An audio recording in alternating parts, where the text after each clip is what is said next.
আসসালামু আলাইকুম রহমতুল্লাহি ওয়া বারাকাতুহু। তোমরা সবাই কেমন আছো? আচ্ছা, আমার ভয়েসটা একটু ক্লিয়ার কিনা আমাকে একটু বলবা যে আমার ভয়েসটা একটু ক্লিয়ার কিনা আর ভিডিওটা একটু ক্লিয়ার কিনা। আজকে আমার এই গ্রুপে প্রথম ক্লাস। প্রথমে আমি ধন্যবাদ জানাই রুকনুজ্জামান রুকন স্যারকে যে আমাকে তোমার একটা অপরচুনিটি দেওয়ার জন্য এই গ্রুপে ক্লাস করানোর জন্য। আচ্ছা, তোমরা আমাকে একটু বলো তো যে আমার ভয়েসটা ক্লিয়ার কিনা আর ভিডিওটা ঠিক আছে কিনা, ভিডিও সব দেখা যাচ্ছে কিনা আর ভয়েসটা ক্লিয়ার কিনা।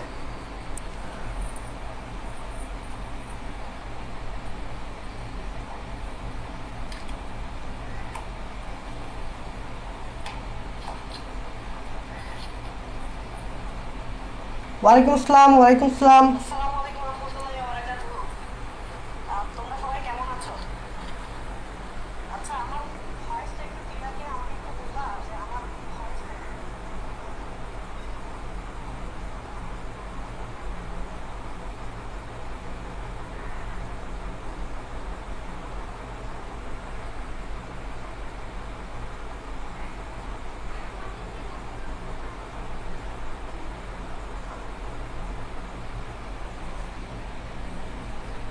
তোমরা তোমাদের ফ্রেন্ডদের মেনশন করতে পারো, তোমরা তোমাদের কমেন্ট বক্সে ফ্রেন্ডদের মেনশন করে দাও আর লাইভটা পারলে শেয়ার করে দাও।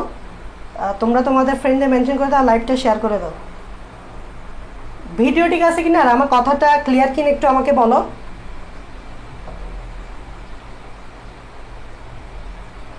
সব ঠিকঠাক, ক্যারি অন স্যার, ধন্যবাদ স্যার। ইয়েস ভাই, অল ক্লিয়ার। ওকে, আচ্ছা তাহলে আমরা নগ নবীজি এবং আবৃত বীজি এই চ্যাপ্টারটা শুরু করব। তো আমি এই চ্যাপ্টারটা পুরোটা শেষ করে দিব। আজকে দেখতে পাচ্ছ এই নগ নবীজি এবং আবৃত বীজির এটা হচ্ছে আমাদের প্রথম চ্যাপ্টার। ঠিক আছে, আগে আমি একটু আমার পরিচয়টা দিয়ে দিই। আমার নাম হচ্ছে সৈয়দ আরফান আহমেদ বিহান। আমি নর্মালি চিরাং ইউনিভার্সিটিতে মাইক্রোবায়োলজি নিয়ে স্টাডি করতেছি। তো তোমরা একটু তোমাদের সাথে পরিচয় হয়ে নিলে ভালো হয়। তোমরা কে কোন জায়গা থেকে কথা বলতেছো আমাকে একটু বলো, যে তোমার কলেজের নামটা একটু বলো আর কে কোন জায়গা থেকে একটু ক্লাস করতেছো। আমি কিছুক্ষণ পর ক্লাসটা শুরু করে দিবা, 1 মিনিট পর। তোমরা একটু বলো তো কে কোন জায়গা থেকে ক্লাস করতেছো, কে কোন জায়গা থেকে ক্লাস করতেছো, কোন কলেজ কোন জায়গা থেকে ক্লাস করতেছো। আমরা একটু পরেই ক্লাসটা শুরু করে দিব। জাত নিমের পাতা বলতেছো মুন্সিগঞ্জ বিবিজিসি থেকে। আন্নাশা সাহা বলতেছো গভর্নমেন্ট আকবর আলী কলেজ। মোহাম্মদ সাগওয়াত হোসেন আর ইভিজিএমসিএস থেকে ফরিদপুর থেকে। Sheikh Alisha Sumaiya Mymensingh. Niha Comilla cantonment college. Fouzia Chittagong. Okay, আমিও চট্টগ্রামের। Sheikh Alisha government. Sanjida Sirajganj Ispahani public school থেকে। রাহুল দাস সুনামগঞ্জ। মাহফুজ মানিকগঞ্জ থেকে। শ্রীদাম নন্দী ময়মনসিংহ অ্যান্ড জাকির হোসেন সামির। ওকে, আচ্ছা ঠিক আছে। সাবিকুন নাহার ভাই, আমি গ্রামে, নেট প্রবলেম। ঠিক আছে, আচ্ছা দেখো আজকে আমাদের কিন্তু ফার্স্ট ক্লাস, ঠিক আছে। এবং প্রথমে আমি একটু বলে নিই যে এই চ্যাপ্টারটা খুবই গুরুত্বপূর্ণ। যারা এইচএসসি 21 বেচে আসো এবং এইচএসসি 22 বেচে আসো তাদের জন্য তো আরও অনেক বেশি গুরুত্বপূর্ণ। বিশেষ করে এইচএসসি 21 বেচে যারা আসো তাদের জন্য অনেক গুরুত্বপূর্ণ, কারণ এই চ্যাপ্টারটা শর্ট সিলেবাসে আছে আর এখান থেকে অবশ্যই কোয়েশ্চেন হবে। এবং এই চ্যাপ্টারটা আরও গুরুত্বপূর্ণ কেন, এটা যদি আমি একটু ব্যাখ্যা করি। এই চ্যাপ্টারটা বেশি গুরুত্বপূর্ণ হচ্ছে তোমার অ্যাডমিশনের জন্য, কারণ বিভিন্ন অ্যাডমিশনের যে পরীক্ষাগুলো আছে ওই অ্যাডমিশনের পরীক্ষায় এই চ্যাপ্টার থেকে দিতে পছন্দ করে। ঠিক আছে, আমি যদি বলি ঢাকা ইউনিভার্সিটির যে ডিইউএ ইউনিটের যে বায়োলজি এক্সামে যে পরীক্ষাগুলো হয়, ডিইউএ ইউনিটের যে বায়োলজি নিয়ে যে প্রশ্নগুলো হয় এগুলো এই জায়গা থেকে, এই অধ্যায় থেকে কিন্তু দেয়। এছাড়া জাহাঙ্গীরনগর ইউনিভার্সিটির ডিইউ ইউনিটেও কিন্তু প্রচুর পরিমাণে এখান থেকে কোয়েশ্চেন করে। এছাড়া তোমাদের একাডেমিক ক্ষেত্রেও কিন্তু তোমার এখান থেকে কি আসবে, অনেক প্রচুর এমসিকিউ আসবে। তো আজকে যেহেতু ফার্স্ট লেকচার, তো আজকে আমরা অল্প কিছুই পড়ব। এবং তবে আজকের লেকচারটা কিন্তু খুবই গুরুত্বপূর্ণ, লেকচার নাম্বার 1 খুবই গুরুত্বপূর্ণ। কারণ এখান থেকে অনেক ইনফরমেশন আমরা জানবো, নগ্নবীজি আবৃতবীজি উদ্ভিদ সম্বন্ধে জানবো। প্রথমে নগ্নবীজি উদ্ভিদ নিয়ে সম্বন্ধে জানবো, অনেক কিছু জানবো, কারণ এখানে তোমাদের অনেক কিছু জানতে হবে। এবং এখান থেকে প্রচুর পরিমাণ আজকে লেকচার থেকেই প্রচুর পরিমাণে প্রশ্ন আসবে, এমসিকিউ প্লাস সিকিউ যেটাই বলো, অনেক পরিমাণ কি আসবে, প্রশ্ন আসবে। সো আমি শুরু করে দিই আর সময় নষ্ট না করে। আচ্ছা, প্রথমে দেখো এই চ্যাপ্টারটার নামই হচ্ছে জিমনোস্পার্ম এবং অ্যাঞ্জিওস্পার্ম, মানে নগ্নবীজি এবং আবৃতবীজি উদ্ভিদ। নগ্নবীজি এবং আবৃতবীজি উদ্ভিদ। প্রথমে দেখো যে তোমাদের চ্যাপ্টারের শুরুতেই এই জিমনোস্পার্ম নিয়ে আলোচনা করছে। এই জিমনোস্পার্ম, এটার বাংলা অর্থ যদি বলি, এটাকে বলা হয় নগ্নবীজি উদ্ভিদ। এটাকে কি বলে? নগ্নবীজি উদ্ভিদ। দেখো প্রথমে এটাকে আমরা একটু ভাঙবো। দেখো জিমনোস্পার্ম, বা আমি একটু বাংলায় বলি, বাংলায় হচ্ছে এটাকে কি বলে? নগ্নবীজি উদ্ভিদ। শুরুতে আমাদেরকে এটা নিয়ে আলোচনা করতে হবে। দেখো জিমনোস্পার্ম শব্দটাকে যদি আমরা ভাঙি, এখানে দুইটা ওয়ার্ড পাবো, শব্দকে ভাঙতে হবে। একটা হচ্ছে জিমনোস, একটা হচ্ছে জিমনোস প্লাস আরেকটা হচ্ছে স্পার্মোস, আরেকটা হচ্ছে কি স্পার্মোস। দেখো জিমনোস্পার্ম শব্দটাকে ভাঙলে আমরা দুইটা শব্দ পাবো, একটা হচ্ছে জিমনোস আর একটা হচ্ছে স্পার্মোস। জিমনোসের মিনিং হচ্ছে নেকেড, অথবা বাংলায় যদি বলি নগ্ন। আর স্পার্মোসের মিনিং হচ্ছে সিড, অথবা বাংলায় যদি বলি বীজ। দেখো দেখো দেখো শব্দ ভাঙলে অনেক কিছু বোঝা যায়। দেখো জিমনোস্পার্ম শব্দটার অর্থ হচ্ছে, এটাকে যদি ভাঙি আমি বিশ্লেষণ করি তাহলে দুইটা ওয়ার্ড পাবো, একটা হচ্ছে জিমনোস আর একটা হচ্ছে স্পার্মোস। একটা হচ্ছে জিমনোস আর একটা হচ্ছে স্পার্মোস। দেখো জিমনোস্পার্মের অর্থই হচ্ছে নেকেড বা নগ্ন, আর স্পার্মোসের অর্থ হচ্ছে সিড বা বীজ। তাহলে কি বুঝলা? সেটা হচ্ছে যে সকল উদ্ভিদের বীজ নগ্ন থাকে। তার মানে এখান থেকে আমি কি বলতে পারি, যে যে সকল উদ্ভিদের বীজ নগ্ন থাকে তাকেই বলা হয় নগ্নবীজি উদ্ভিদ। নগ্নবীজি উদ্ভিদ। তাহলে দেখো আমাদেরকে এটা মুখস্থ করতে হবে না, এখান থেকে দেখে দেখে আমরা বলতে পারবো। সেটা হচ্ছে যে সকল উদ্ভিদের বীজ নগ্ন। নগ্ন মানে কি? কোনো ধরো যেমন ধরো যে আমরা যে একটা প্রাণীর ক্ষেত্রে যদি বলে, একটা প্রাণী কিন্তু অল টাইম নগ্ন থাকে, কারণ সে কাপড় পরে না, ঠিক আছে? কিন্তু ঠিক সেমভাবে বীজটা যদি কোনো কিছু দ্বারা ঢাকা না থাকে বা কোনো কাপড় টাপড় না থাকে, ঠিক আছে, তাহলে আমি বলবো বীজটা হচ্ছে নগ্ন, ঠিক আছে? যে সকল উদ্ভিদের বীজ নগ্ন তাকেই বলা হয় নগ্নবীজি উদ্ভিদ। এখন দেখো অনেকে হয়তো ভাবতেছ যে বীজ নগ্ন বলতে ভাইয়া অ্যাকচুয়ালি এখনো ক্লিয়ার হয় না জিনিসটা কি, যে বীজ নগ্ন কিভাবে থাকে বা বীজ নগ্ন থাকা মানে কি। আচ্ছা তোমরা তো এই ফল খাও, ফল, তাই না? যে ধরো একটা আম খাচ্ছ, আম, তো আম খাওয়ার সময় তোমরা দেখবা যে প্রথমে রসালো যে অংশটা তোমরা খাও, রসালো অংশ খাওয়ার পর একটা আমের একটা বোরা থাকে, যেটাকে আমরা কি বলি, আমের বোরা বলি, অনেকে হয়তো আমের আটি বলে, ঠিক আছে? আমাদের চিটাগাঙে আমরা বলি আমের বোরা। ওই যে বোরাটা দেখতেছো না, ওই বোরাটা হচ্ছে বীজ। আমের বোরাটা হচ্ছে বীজ, আর যে রসালো অংশটা তুমি খাইছো না মজা করে, ওই রসালো অংশটা হচ্ছে ফল। তার মানে তুমি কি যখন একটা আম নাও, সরাসরি কি বীজকে দেখতে পাও? যখন তুমি একটা আম নাও সরাসরি আমের বোরাটা দেখতে পাও না। তার মানে আমের বোরাটা ঢাকা ছিল, তুমি খাওয়ার পরেই কিন্তু আমের বোরাটা দেখতে পাইছো। তার মানে আমের বোরাটা হচ্ছে বীজ, আমের বীজ। তো বীজটা কিন্তু ঢাকা ছিল কি দিয়ে? ফল দিয়ে। বীজটা কিন্তু ঢাকা ছিল ফল দিয়ে। তুমি বাইরে থেকে দেখতে পারো না যে এখানে একটা বীজ আছে, বীজটাকে দেখতেই পারো না। তুমি ফলটা খাওয়ার পর আমের বোরাটা দেখছো। আমি আমার বোরাটা বা আমের আটিটা ফল দ্বারা ঢাকা ছিল, তো ওখানে বীজটা কি দ্বারা ঢাকা ছিল? ফল ছাড়া। কিন্তু এখানে যে বীজটা আছে এটা নগ্ন থাকবে। নগ্নবীজি উদ্ভিদে বীজটা কি থাকবে? নগ্ন থাকবে, কারণ নগ্নবীজি উদ্ভিদে বীজ ফল দ্বারা ঢাকা থাকে না। জিনিসটা আরো ক্লিয়ার করতেছে, দেখো এখানে বেসিক ক্লিয়ার করতে হবে। সেটা হচ্ছে বীজ কিভাবে নগ্ন থাকে, এই প্রশ্নটা লিখো। বীজ কিভাবে নগ্ন থাকে? দেখো তোমরা জানো যে একটা ফুলের টোটাল 4টা স্তবক আছে। একটা ফুল যদি নাও তোমরা, একটা ফুলের 4টা স্তবক আছে। 4টা স্তবকের মধ্যে 4টা স্তবকগুলো কি কি? যেমন আমি যদি বলি, প্রথম স্তবক, বাইরের যে স্তবক সেটা হচ্ছে বৃতি, তারপর খুব সুন্দর করে একটা পাপড়ি থাকে, দ্বিতীয় স্তবক দলমণ্ডল, তৃতীয় স্তবক হচ্ছে পুরুষ স্তবক, পুংস্তবক এবং চতুর্থ স্তবক হচ্ছে স্ত্রী স্তবক। তো চতুর্থ স্তবক যেটা স্ত্রী স্তবকের প্রতিটা সদস্যকে আমরা বলি স্ত্রী কেশর। তোমরা হয়তো ছোটবেলায় পড়ছ যে স্ত্রী স্তবকটা আছে, একটা ফুলের অংশ স্তবক, ওই স্ত্রী স্তবকের অনেকগুলো সদস্য থাকে, প্রতিটি সদস্যকে বলে আমরা স্ত্রী কেশর। তাহলে দেখো আমি এখানে একটা স্ত্রী কেশর আঁকতেছি, তোমরা এটা আঁকছো ছোটবেলায়, একটু পরেই বুঝে যাবে যে স্ত্রী স্তবকটা কি, একটু পরেই বুঝে যাবে স্ত্রী স্তবকটা কি। দেখো দেখো এই জিনিসটা কিন্তু তোমরা ছোটবেলায় আঁকছো,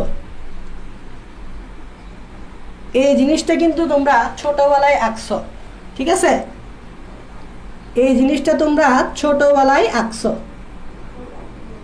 দেখো দেখো এখানে যে উপরের দিকে একটা মাথার মতো অংশ দেখতেছ, এটাকে আমরা কি বলছিলাম মনে আছে? এটাকে আমরা জানতাম গর্ভমুণ্ড নামে। এটাকে আমরা জানতাম মুন্ড মানে কি মাথা। দেখো এটা মাথার মতো একটা অংশ, বেসিক ক্লিয়ার করে, এটা মাথার মতো একটা অংশ, তাহলে এটা মাথাকে আমরা কি বলবো? মুন্ড বলবো। এটাকে বলবো গর্ভমুণ্ড, বা ইংরেজি নাম জানতে হবে, এটাকে বলে ইংরেজিতে স্টিগমা, ইংরেজিতে বলে কি স্টিগমা। এবং দেখো লম্বা রডের মতো একটা অংশ দেখছো, লম্বা রডের মতো একটা অংশ, এই লম্বা রডের মতো অংশকে কি বলে জানো? যেহেতু রডের মতো অংশ, তাহলে বাংলায় বলি আমরা দ্বন্দ্ব, আর যেহেতু এটা গর্ভের সাথে রিলেটেড, তাই এটাকে আমি বলবো গর্ভদ্বন্দ্ব, স্ত্রীর সাথে রিলেটেড, এটা একটা স্ত্রী স্তবকের সদস্য। তো স্ত্রীর সাথে গর্ভ কথাটা যায়, পুরুষের সাথে গর্ভ কথাটা যায় না, ঠিক আছে, স্ত্রীর সাথে গর্ভ কথাটা যায়, কারণ গর্ভবতী হয় স্ত্রীরাই, ঠিক আছে। সো গর্ভদ্বন্দ্ব, এবং এটার ইংরেজি জানতে হবে স্টাইল, এটাকে ইংরেজিতে বলে কি স্টাইল। এবং দেখো এই যে ফুলানো অংশটা তুমি দেখতে পাচ্ছ না, এই জায়গাটা ফুলে গেছে না, এবং এই জায়গাটাকে বলা হয় গর্ভাশয়। খেয়াল করো, এই জায়গাটাকে বলা হয় গর্ভাশয়, বা ইংরেজিতে বলে ওভারি, গর্ভাশয় বা ইংরেজিতে বলে ওভারি। এই যে ফুলানো অংশটা দেখতে পাচ্ছ, এটাই হচ্ছে গর্ভাশয় বা ওভারি। এবং দেখো মজার ব্যাপার হচ্ছে গর্ভাশয়ের ভিতরে যে জিনিসটা থাকে, এটা হচ্ছে এই যে এই জিনিসটা দেখতে পাচ্ছ গর্ভাশয়ের ভিতরে, এই জিনিসটাকে বলা হয় ডিম্বক, এই জিনিসটাকে বলা হয় ডিম্বক, ইংরেজিতে বলে ওভিউল, ইংরেজিতে বলে কি ওভিউল। তাহলে দেখো এটা হচ্ছে একটা স্ত্রী কেশরের ফিগার, এটা হচ্ছে একটা স্ত্রী কেশরের ফিগার, এটা হচ্ছে একটা স্ত্রী কেশর, বা ইংরেজিতে বলে কার্পাল বা কার্পেল, যাই বলো, ইংরেজিতে বলে কার্পাল বা কার্পেল, যাই বলো। এটা হচ্ছে একটি স্ত্রী কেশরের ফিগার, যেখানে উপরের মাথাটা হচ্ছে গর্ভমুণ্ড বা স্টিগমা, এই দণ্ডটা হচ্ছে গর্ভদণ্ড বা স্টাইল, এবং এই ফুলানো অংশটা হচ্ছে গর্ভাশয় বা ওভারি, এবং গর্ভাশয়ের ভিতরে যে জিনিসটা থাকে এটা হচ্ছে ডিম্বক বা ওভিউল। এটাকে কেন ডিম্বক বলতেছে? দেখো এটাকে কেন ডিম্বক বলতেছে জানো? এটাকে কেন ডিম্বক বলে? কারণ এটা ডিম্বাণু ধারণ করে। কারণ এটা কি ধারণ করে? ডিম্বক সবসময় কি ধারণ করে? ডিম্বাণু ধারণ করে। ডিম্বক সবসময় কি ধারণ করে? ডিম্বাণু ধারণ করে, তাই এটাকে বলে ডিম্বক। দেখো ডিম্বক, ডিম্বক, ডিম্বক কেন বলবো? সেটা হচ্ছে এর ডিম্বাণু ধারণ করে, যেহেতু ডিম্বাণু ধারণ করে তাহলে এটাকে আমরা বলবো ডিম্বক। তাহলে এই জিনিসটা তো থাকে, এবং তোমরা হয়তো জানো সেটা হচ্ছে নিষেকের পর, তোমরা জানো যে নিষেক হয়, হ্যাঁ, উদ্ভিদে তো অবশ্যই নিষেক হয়, নিষেক না হলে তো নতুন কোনো উদ্ভিদ হবে না, ঠিক আছে। নিষেক তো সমগ্র জীব জগতেই হতে হবে, তাই না? উদ্ভিদের মধ্যে হতে হবে, প্রাণীর মধ্যে হতে হবে, নাহলে তো বংশ বিস্তার হবে না, উদ্ভিদের জেনারেশন বাড়বে না, ঠিক আছে। উদ্ভিদের জেনারেশন বাড়বে না যদি নিষেক না হয়, মানুষের জেনারেশন বাড়বে না যদি নিষেক না হয়। তো উদ্ভিদের জেনারেশন বাড়ানোর জন্য তো নিষেক করাইতে হবে। তো নিষেকের জন্য কি লাগে? সেটা হচ্ছে নিষেকের জন্য লাগে শুক্রাণু, ঠিক আছে। শুক্রাণু ডিম্বাণুকে কি করবে? নিষিক্ত করবে। শুক্রাণু আসবে, এসে ডিম্বাণুকে কি করবে? নিষিক্ত করবে, ঠিক আছে। নর্মালি শুক্রাণুটা ধরো পোলেন গ্রেন আর কি, যে তোমরা জানো যে পুরুষ যে নগ্নবীজী উদ্ভিদ আছে, পুরুষ নগ্নবীজী উদ্ভিদের পরাগরেণু তৈরি হয়, ওই পরাগরেণুটা এই গর্ভমুণ্ডে আসে, এই পরাগরেণুটা গর্ভমুণ্ডে আসে, তারপর এটা দিয়ে বেয়ে আস্তে আস্তে এই ডিম্বকে গিয়ে ডিম্বাণুকে নিষিক্ত করে, এই ডিম্বকে গিয়ে ডিম্বাণুকে নিষিক্ত করে। আচ্ছা, নিষেকের পর ঘটনা কি হয় জানো? নিষেকের পর এই যে গর্ভাশয়টা তুমি দেখতে পাচ্ছ না, বেসিক ক্লিয়ার করবা, দেখো মুখস্থের কিছু নেই, বেসিক ক্লিয়ার করো। নিষেকের পর এই যে গর্ভাশয়টা দেখতে পাচ্ছ, নিষেকের পর গর্ভাশয় কি হয় জানো? নিষেকের পর গর্ভাশয় হয় ফল। তোমরা এটা পড়ছো, এটা জেনে রাখো। নিষেকের পর গর্ভাশয় ফলে পরিণত হয়। এই যে আমরা ফল খাই না মজার মজার, আম খাই, তারপর জাম খাই, কাঁঠাল খাই, যাই খাই, নিষেকের পর এই যে মোটা অংশটা, এই যে গর্ভাশয় দেখতে পাচ্ছ, এটা পরিণত হয় ফলে। আর ভিতরের যে এই ডিম্বকটা দেখতে পাচ্ছ, খেয়াল করো খেয়াল করো, এখানেই হচ্ছে বেসিক। গর্ভাশয়ের ভিতরে যে ডিম্বকটা দেখতে পাচ্ছ, এই ডিম্বকটা পরিণত হয় বীজে। এই ডিম্বকটা পরিণত হয় বীজে। এই ডিম্বকটা পরিণত হয় বীজে। তার মানে বাহিরের দিকের এই অংশটা, গর্ভাশয়টা নিষেকের পর ফল হয়ে যায়, যেটা আমরা মজা করে করে খাই। আর ভিতরে যে ডিম্বকটা থাকে, এইটা এইটা ভিতরে যে ডিম্বকটা থাকে, এইটা এইটা বীজে পরিণত হয়। তাহলে আমাকে বলো তো, গর্ভাশয়ের ভিতরে যেহেতু ডিম্বক থাকে, গর্ভাশয়ের ভিতরে যেহেতু ডিম্বক থাকে, গর্ভাশয়ের ভিতরে যেহেতু ডিম্বক থাকে, তাহলে আমরা বলতে পারি বীজ ফল দিয়ে ঢাকা থাকে। বীজ ফল দিয়ে ঢাকা, এটা আমরা বলতে পারি। দেখো, গর্ভাশয় যদি ফলে পরিণত হয় আর ডিম্বকটা যদি বীজে পরিণত হয়, তাহলে গর্ভাশয়ের ভিতরেই তো ডিম্বকটা, তাহলে পরিণত নিষেকের পর বীজটা তাইলে ফল দ্বারা ঢাকা না? তার মানে ফলের ভিতরেই বীজ থাকে। বীজটা তার মানে ফল দিয়ে ঢাকা, মানে বীজটা ফল দিয়ে আবৃত। ঢাকা মানে কি? আবৃত। এটা কোথায় দেখা যায়? এটা কোথায় দেখা যায়? এটা হচ্ছে আবৃত বীজি উদ্ভিদে। এখানে ব্র্যাকেট দিয়ে লিখে রাখো, আবৃত বীজি উদ্ভিদে। এটা দেখা যায় আবৃত বীজি উদ্ভিদে। দ্যাটস ওয়াই আবৃত বীজি উদ্ভিদকে আমরা আবৃত বীজিই বলি। কেন? ওদের বীজটা আবৃত থাকে। এবার যদি প্রশ্ন করে ভাই কি দিয়ে আবৃত থাকে, ধর এখানে আমি প্রশ্ন করলাম যে আবৃত বীজি উদ্ভিদে বীজটা আবৃত থাকে। এখন আমি যদি তোমাকে প্রশ্ন করি কি দিয়ে আবৃত থাকে, তাহলে এখান থেকে একটা লেখা দেখো, বীজ ফল দিয়ে ঢাকা থাকে, বা আবৃত। ঢাকা মানে আবৃত। বীজ ফল দিয়ে ঢাকা থাকে, আবৃত বীজি উদ্ভিদে। এটার নাম এরকম কেন হয়েছে মুখস্থ করতে হবে না। আবৃত বীজি কেন বলতেছে? কারণ এটার বীজ ফল দিয়ে ঢাকা থাকে, ফল দিয়ে আবৃত থাকে। ঠিক আছে, এটার বীজ কি থাকে? ফল দিয়ে আবৃত থাকে। কিন্তু ভাই আমরা তো করতেছি আপাতত, আমরা তো ভাই নগ্ন বীজি উদ্ভিদ পড়তেছি, যেখানে বীজটা হচ্ছে নগ্ন, যেখানে বীজটা হচ্ছে নগ্ন। তাহলে ভাই আবৃত বীজি যদি এরকম হয়, তাহলে নগ্ন বীজিতে কিরকম হবে? দেখো মজার বিষয়।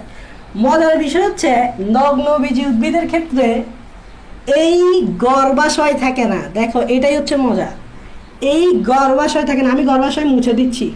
আচ্ছা বলো তো, যদি গর্ভাশয়টা না থাকে, তাহলে এই গর্ভদণ্ড বেচারা থেকে লাভ আছে? এই গর্ভদণ্ডও তো থাকবে না। আচ্ছা, এই গর্ভদণ্ড যদি মাথাটা থেকে কি করবে? মাথাটাও থাকবে না। তার মানে এখানে একটা জিনিস লিখো, সেটা হচ্ছে যে নগ্নবীজি উদ্ভিদের ক্ষেত্রে, নগ্নবীজি উদ্ভিদের ক্ষেত্রে, নগ্নবীজি উদ্ভিদের ক্ষেত্রে কি থাকে না? গর্ভাশয় নেই। পাশে দিয়ে লিখে রাখতে পারো, গর্ভাশয় না থাকলে গর্ভমুণ্ডও থাকে না, গর্ভমুণ্ড প্লাস গর্ভদ্বন্দ্বও থাকে না। এটাও ব্র্যাকেটে লিখে রাখতে পারো, গর্ভদ্বন্দ্ব থাকে না, যেটা আমি দেখাইলাম। দেখো আমি সব কিছু মুছে দিছি, কিন্তু কি আছে? কিন্তু ডিম্বক আছে। কিন্তু কি আছে? কিন্তু ডিম্বক আছে। দেখো তো আমি ডিম্বকটা কি মুছি নাই। দেখো এই কিন্তু ডিম্বক আছে। যেহেতু ডিম্বক আছে, আর আমরা জানি নিষেকের পর যেহেতু গর্ভাশয় নেই, তাহলে ফল হয় না। যেহেতু গর্ভাশয় নেই, তাহলে ফল হয় না। নগ্নবীজি উদ্ভিদে কি হয় না? ফল হয় না। কেন বলো তো ফল কেন হয় না? কারণ এই যে আমি গর্ভাশয়টা মুছে দিলাম না, গর্ভাশয়টাই তো ফল হয়। তো গর্ভাশয় না থাকলে ফল করতেই হবে। আচ্ছা, কিন্তু ডিম্বক তো আছে। তো ডিম্বক যদি থাকে, তাহলে ডিম্বকটা কি হয়ে যাবে? বীজ হয়ে যাবে। তাহলে আমাকে বলো, বীজ কি ফল দিয়ে ঢাকা থাকবে? তাহলে লিখো, বীজ ফল দিয়ে আবৃত না। বীজ ফল দিয়ে আবৃত না। তাই নগ্নবীজি উদ্ভিদের বীজ যেহেতু ফল দিয়ে ঢাকা থাকে না, তাই বীজ নগ্ন থাকে। দেখো এত কাহিনী করে কেন করলাম? বীজ কিভাবে নগ্ন থাকে? আসলে বীজ নগ্ন থাকে এই জন্যই, মোট কথা হচ্ছে এদের গর্ভাশয় নেই। গর্ভাশয় না থাকলে ফল তো হবেই না। একটু আগে দেখালাম, এই যে গর্ভাশয়টা বাদ দিয়েছি, সাথে গর্ভমুণ্ড গর্ভদণ্ড বাদ দিছি। এগুলো না থাকলে তো ফলই হবে না। আর ফল যদি না থাকে, তাহলে ভিতরের যে বীজটা আছে এটা ফল দিয়ে আবৃত থাকবে না, আর আবৃত না থাকা মানে কি নগ্ন। মোট কথা এখানে যে কাপড়টা, যেমন একটা প্রাণী বা প্রাণীরা তো আমরা অল টাইম নগ্ন বলি, কারণ প্রাণীদের কাপড় থাকে না, বাইরে একটা কাপড় থাকে না। তো এখানে বীজের কাপড় থাকে না মানে ফল থাকে না। এখানে বীজটা ফল দিয়ে বা ফল দিয়ে ঢাকা থাকে না। নর্মালি বীজটা ফল দিয়ে ঢাকা থাকে না, এখানে ফলকে তুমি কাপড়ের সাথে তুলনা করতে পারো। কাপড় নাই মানে নগ্ন, তেমনি একটা বীজের ফল নাই মানে নগ্ন। একটা বীজের ফল না থাকলেই নগ্ন। যেরকম মানুষের ক্ষেত্রে কাপড় না থাকলে নগ্ন, তেমনি একটা বীজের ফল না থাকলেই নগ্ন। এটাই এতক্ষণ ধরে আমি বোঝানোর চেষ্টা করছি। এটা হচ্ছে বেসিক জিনিস। এটা হচ্ছে কি জিনিস? বেসিক জিনিস। আচ্ছা ঠিক আছে, তোমরা সবাই বুঝছো তো এই জিনিসটা না, যে নগ্নবীজী উদ্ভিদের ক্ষেত্রে কি হয় বলো তো? নগ্নবীজী উদ্ভিদের ক্ষেত্রে গর্ভাশয় নেই, গর্ভাশয় নেই, বাট ডিম্বক আছে।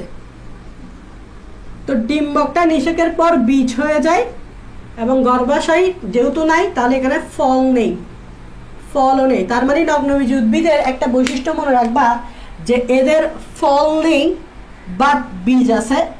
এদের ফল নেই বাট কি আছে? বীজ আছে। আর বীজ হচ্ছে নগ্ন। বীজ হচ্ছে কি? নগ্ন, কারণ ফল নেই। কারণ কি? ফল নেই। যেহেতু ফল নেই তাই বীজটা হচ্ছে কি? নগ্ন। এতটুকু ক্লিয়ার? এতটুকু ক্লিয়ার আমাকে একটু বলো। এতটুকু ক্লিয়ার কিনা আমাকে একটু বলো। এতটুকু ক্লিয়ার কিনা?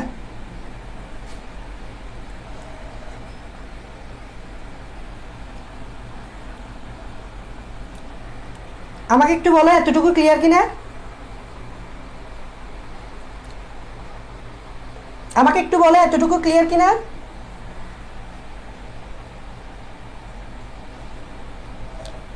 হ্যাঁ বুঝছি বুঝছি, clear. Okay clear clear. So এটা হচ্ছে বেসিক জিনিস। অনেকে কি হয় যে আমরা তো পড়ে যাই যে নগ্নবীজী উদ্ভিদের মানে কি, যে নগ্নবীজী উদ্ভিদ মানে হচ্ছে যে এটার বীজ থাকে, বীজ নগ্ন থাকে। আসলে বীজ নগ্ন থাকবে বলতে কি বোঝাচ্ছে? সেটা হচ্ছে যে এখানে ফল থাকে না, কারণ ফলের ভিতরে বীজটা থাকে। যেহেতু ফল থাকে না তাহলে বীজটা তো নগ্ন থাকবে স্বাভাবিক। যেরকম মানুষের কাপড় না থাকলে মানুষ নগ্ন, তেমনি একটা বীজের যদি ফল দ্বারা ঢাকানো থাকে তাহলে আমি বলবো বীজটা হচ্ছে নগ্ন। আর কেন বীজটা ফল দ্বারা ঢাকা থাকে না এটা আমি বুঝেছি, কারণ এদের গর্ভাশয় নেই। তো গর্ভাশয় না থাকলে তো থাকার প্রশ্নই হয় না, তাই না? আচ্ছা ক্লিয়ার ক্লিয়ার। ওকে, ফল থাকলে বীজ কিন্তু আবৃত থাকবে, ফল থাকলে বীজ কিন্তু আবৃত থাকবে, যেটা আবৃতবীজী উদ্ভিদের ক্ষেত্রে দেখা যায়। ওকে আচ্ছা, এবার আসো কিছু জিনিস জানতে হবে। কিছু জিনিস জানতে হবে। সেটা হচ্ছে দেখো, নগ্নবীজী উদ্ভিদ স্ববীজী। এই একটা কথা পাবা যে নগ্নবীজী উদ্ভিদ হচ্ছে স্ববীজী। স্ববীজী, দেখো স্ববীজী মানে হচ্ছে যাদের বীজ আছে। এখানে কি আছে? স্ববীজী বলতে বোঝাচ্ছে যে বীজ আছে। দেখো নগ্নবীজী উদ্ভিদের অবশ্যই বীজ আছে, আর বীজ হচ্ছে নগ্ন। তো এই জন্য নগ্নবীজী উদ্ভিদকে আমি অবশ্যই স্ববীজী বলতে পারবো। স্বাভাবিক। স্ববীজী মানে কি? যার বীজ আছে। অবীজী মানে কি? যার বীজ নেই। স্ববীজী মানে কি? যার বীজ আছে। অবীজী মানে কি? যার বীজ নেই। এর তো বীজ আছে, তাই নগ্নবীজী উদ্ভিদকে অবশ্যই স্ববীজী বলতে পারবো তো। আচ্ছা, কিন্তু যেটা মনে রাখতে হবে, ফল নেই। কি নেই? ফল নেই, খাইতে পারবো না। তুমি চাচ্ছ একটা নগ্নবীজী উদ্ভিদ থেকে কিছু খাইতে, গেছো খাওয়ার জন্য, কিন্তু তুমি তো জানো না এটা তো নগ্নবীজী উদ্ভিদ, এই বেচারা তো ফল দেয় না। তুমি গেছো একটা গাছ দেখলা, যে মনে করছো খাবার টাবার পাবা, গাছ থেকে চুরি করে টরে খাবো, তো গিয়ে দেখলা ওইটা হচ্ছে একটা নগ্নবীজী উদ্ভিদ। তাহলে তুমি কি হয়ে গেলা? হতাশ হয়ে গেলা যে নগ্নবীজী উদ্ভিদ তো আমাকে ফল দিবে না, তাহলে আমি খাবো কেমনে, তাই না? তো নগ্নবীজী উদ্ভিদের ফল নেই। কেন নেই? ফল নেই কেন? কারণ নগ্নবীজী উদ্ভিদের গর্ভাশয় নেই। গর্ভাশয় যেহেতু নেই, ওইটা তো ফলে কনভার্ট হয়, তাই ফল নেই। কিন্তু অনেকে যে ভুলটা করে, অনেকে ভাবে ফুল নেই, কিন্তু দেখো এদের কিন্তু ফুল আছে। অনেকে মনে করবে যে নগ্নবীজী উদ্ভিদের ফল নেই, সাথে আবার মনে করবে ফল ফুল তো দুটোটা কাছাকাছি যায়। তো অনেকে মনে করবে ফুল নেই, ভাই ফুল আছে। ফুল না থাকলে তো গর্ভাশয় তোমার স্ত্রীস্তবক না থাকে কোনো প্রশ্নই আসে না, ঠিক আছে না? ফুল আছে, ফল নেই এবং স্ববীজী, ফল নেই ফুল আছে, স্ববীজী ফল নেই ফুল আছে, ঠিক আছে? এতটুকু জানতে হবে। এবং দেখো আরো কিছু বৈশিষ্ট্য জানতে হবে, কারণ এগুলা কিন্তু কোথায় আসবে? এগুলা MCQ তে আসবে এবং বিভিন্ন ইউনিভার্সিটি পরীক্ষায় আসবে। ঠিক আছে, বা মেডিকেলে আসবে। সো এগুলো দেখো, এগুলো জানতে হবে, এক একটা বৈশিষ্ট্য তোমরা নোট করবা। দেখো বায়োলজির ক্ষেত্রে আমি মনে করি নোট করাটা দরকার। এই যে আমি ক্লাস করাচ্ছি, এই আমি যা যা লিখতেছি এগুলো লিখে ফেলবা। আমি যা যা লিখতেছি এগুলো কি করবা, লিখে ফেলবা। লিখে ফেলে এই গ্রুপে তোমরা পোস্ট দিয়ে দিবা, ঠিক আছে। তো যা যা লিখতেছি এগুলো নোট করবা, কারণ এগুলো লিখতেছো কী জন্য, কারণ এগুলো পরীক্ষায় আসবে এবং পরীক্ষায় আসতে যাতে তুমি পারো, ঠিক আছে। আচ্ছা, এবার দেখো মজার বিষয় হচ্ছে নগ্নবীজ উদ্ভিদ নিয়ে আরও কিছু জানতে হবে। দেখো নগ্নবীজ উদ্ভিদ নিয়ে আরও অনেক কিছু জানতে হবে। সেটা হচ্ছে, আচ্ছা তোমরা জানো যে উদ্ভিদের ক্ষেত্রে আমরা জানি পরিবহন টিস্যু আছে না? উদ্ভিদের পরিবহন টিস্যু আছে। তো কি কি বলো তো, পরিবহন টিস্যুগুলো কি কি? আমরা জানি উদ্ভিদের কাণ্ডে পরিবহন টিস্যু আছে। পরিবহন টিস্যুগুলা কি কি, কে কে পারবা? পরিবহন টিস্যুগুলা কি কি? দুইটা পরিবহন টিস্যু আছে, জানো? নগ্নবীজ উদ্ভিদে দুইটা পরিবহন টিস্যু আছে। একটা হচ্ছে জাইলেম টিস্যু, আর একটা হচ্ছে ফ্লোয়েম টিস্যু। একটা হচ্ছে জাইলেম টিস্যু আর একটা হচ্ছে ফ্লোয়েম টিস্যু। এগুলোকে আমরা একত্রে বলি পরিবহন টিস্যু। এখন দেখো জাইলেম টিস্যুতে 4 ধরনের সেল আছে, ছোটবেলায় পড়ছো। Tracheid, Bessel, xylem parenchyma, xylem fibre, 4টা সেল আছে। তো মজার বিষয় হচ্ছে নগ্নবীজ উদ্ভিদে এটা অবশ্যই লিখবা, এগুলা ইয়াতে আসবে, পরীক্ষায় আসবে। তো যে 4টা সেল আছে, 4টা সেলের মধ্যে ব্যাসেল কোষ থাকে না, এটা লিখো। 4টা সেলের মধ্যে ভ্যাসেল কোষ থাকে না। দেখো নগ্নবীজ উদ্ভিদের ক্ষেত্রে জাইলেম টিস্যু, ফ্লোয়েম টিস্যু আছে। জাইলেম টিস্যুতে 4টা সেল আছে, আমরা জানি, পড়ছি ছোটবেলায়। 4টা সেলের মধ্যে একটা সেল থাকে না, সেটা হচ্ছে কোন সেলটা থাকে না? ব্যাসেল কোষ থাকে না। ব্যাসেল কোষ, তোমরা ব্যাসেল কোষ চিনো?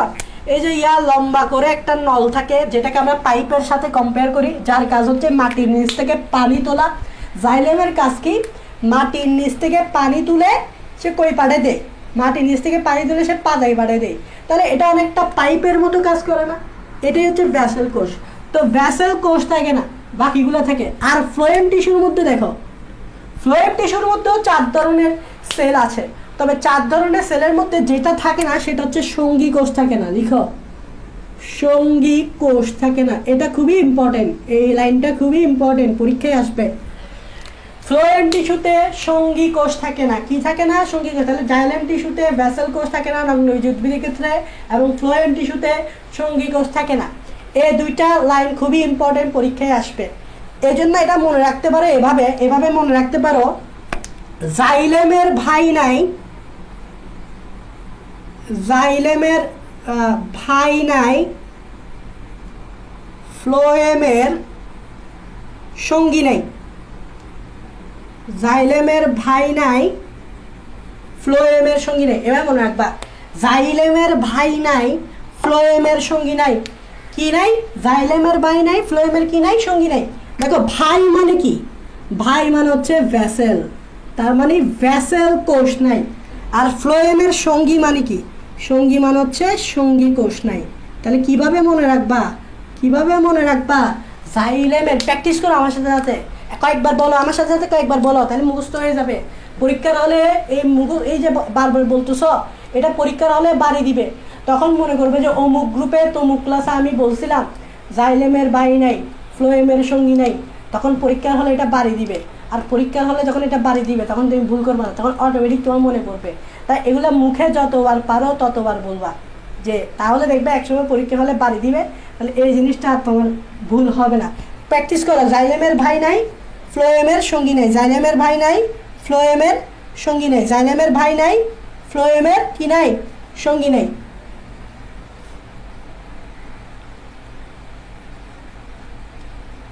জাইলেমের ভাই নাই, ফ্লোয়েমের কি নাই? সঙ্গী নেই। জাইলেমের ভাই নাই, ফ্লোয়েমের কি নাই? সঙ্গী নেই। কয়েকবার বলতে হবে। কারণ কি? পরীক্ষা হলে এটা বাড়ি দিবে। পরীক্ষা হলে মাথায় কি দিবে? বাড়ি দিবে, যে আমি তো অমুক গ্রুপের তমুক ক্লাসে এরকম বলছিলাম যে জাইলেমের ভাই নাই, ফ্লোয়েমের সঙ্গী নেই। ঠিক আছে, তার মানে নগ্নবীজ উদ্ভিদের ব্যাসেল কোষ নাই, ভাই মানে ব্যাসেল কোষ। ফ্লোয়েম টিস্যুতে সঙ্গী নাই মানে সঙ্গী কোষ নেই। এভাবে বাড়ি দিবে মাথায়, বুঝছো এগুলা? সো এটা হচ্ছে কথা আর কি। তো এই জিনিসগুলো একটু নোট করতে হবে, নোট না করলে কি হয় পরীক্ষার হলে তুমি ধরতে পারবে না, আসলে এগুলো ধরতে পারবে না। আচ্ছা আচ্ছা দেখো আরো কিছু জিনিস জানতে হবে। দেখো নগ্নবীজি উদ্ভিদে দ্বি নিষেক ঘটে না, এই লাইনটা লেখো। নগ্নবীজি উদ্ভিদে দ্বি নিষেক, খুব মারাত্মক একটা লাইন। নগ্নবীজি উদ্ভিদে দ্বি নিষেক ঘটে না, নগ্নবীজি উদ্ভিদে দ্বি নিষেক ঘটে না, নগ্নবীজি উদ্ভিদে কি ঘটে না? দ্বি নিষেক ঘটে না। নগ্নবীজি উদ্ভিদে কি ঘটে না? দ্বি নিষেক ঘটে না। এখন দেখো এই যে দ্বি নিষেকের কথা বললাম, তোমরা কি দ্বি নিষেক জানো? কি ছোটবেলায় পড়ছো দ্বি নিষেক মানে কি? দ্বি নিষেক মানে হচ্ছে এখানে দুইটা নিষেক ঘটবে, ডাবল ফার্টিলাইজেশন, ইংরেজিতে বলে ডাবল ফার্টিলাইজেশন। সেটা হচ্ছে তোমরা জানো যে প্রথমে শুক্রাণুর সাথে, দেখো শুক্রাণুর সাথে ডিম্বাণু মিলিত হয় এবং মিলিত হয়ে জাইগোট তৈরি করে। কি তৈরি করে? জাইগোট তৈরি হচ্ছে। এটা হচ্ছে তোমার প্রথম নিষেক, এটা হচ্ছে তোমার প্রথম নিষেক। শুক্রাণুর সাথে ডিম্বাণু মিলে জাইগোট তৈরি হয়, এটা হচ্ছে প্রথম নিষেক। এবং তারপর কি হয় যে সেকেন্ড, এটাও এন এটাও এন, সো এই জাইগোটটা হয়ে যায় টুয়াইস এন। এটাও এক প্রস্থ ক্রোমোজোম, জাইগোটটা হয়ে যায় দুই প্রস্থ ক্রোমোজোম।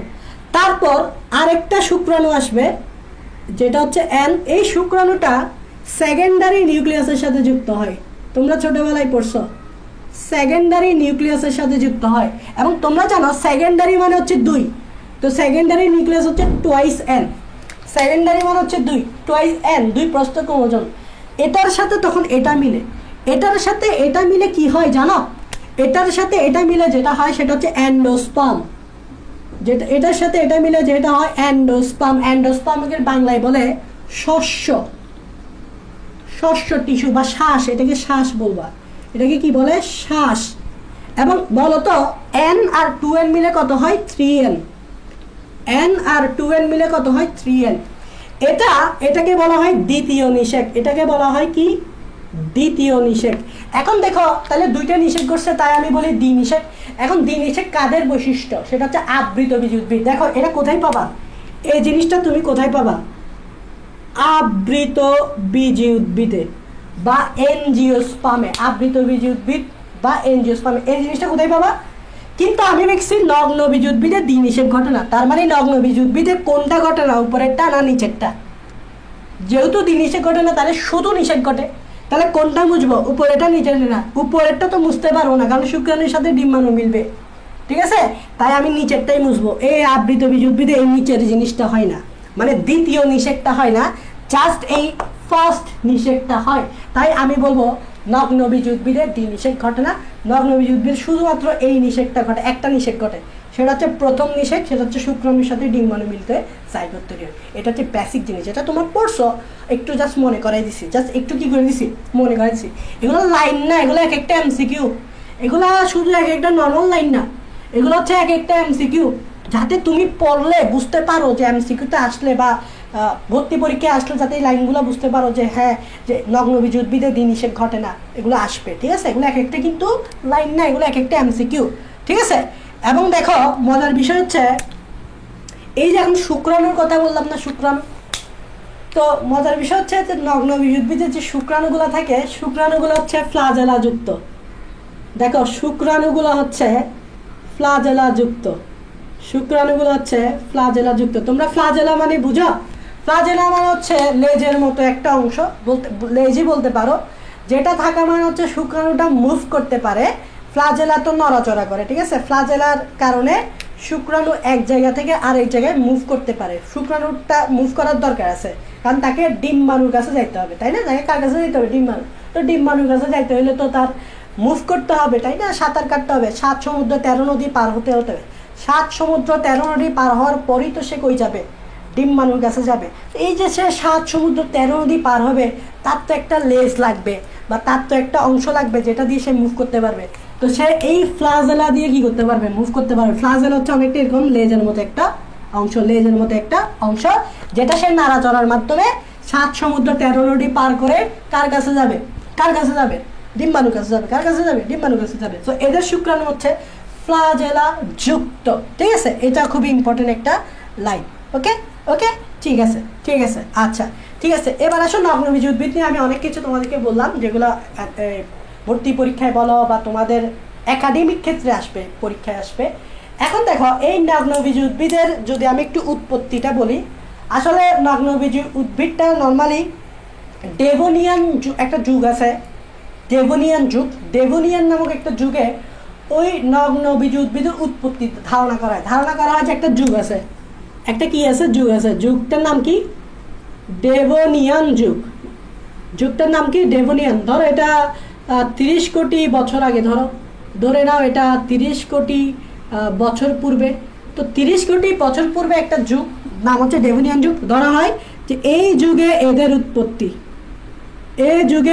উৎপত্তি, তো পৃথিবীতে যখন এই যুগটাই ধরো, এই পৃথিবীতে এই যুগে নগ্নবীজ উদ্ভিদের উৎপত্তি। আস্তে আস্তে নগ্নবীজি পুরো পৃথিবীটা রাজ করা শুরু করছে, মানে পুরো পৃথিবীতে তাদের ব্যাপক বিস্তৃতি হওয়া শুরু করছে, মানে তারা পুরো পৃথিবী তারা পৃথিবী জয় করা শুরু করছে, মানে পুরো পৃথিবীতে নগ্নবীজ উদ্ভিদে ভরে যাচ্ছে আস্তে আস্তে।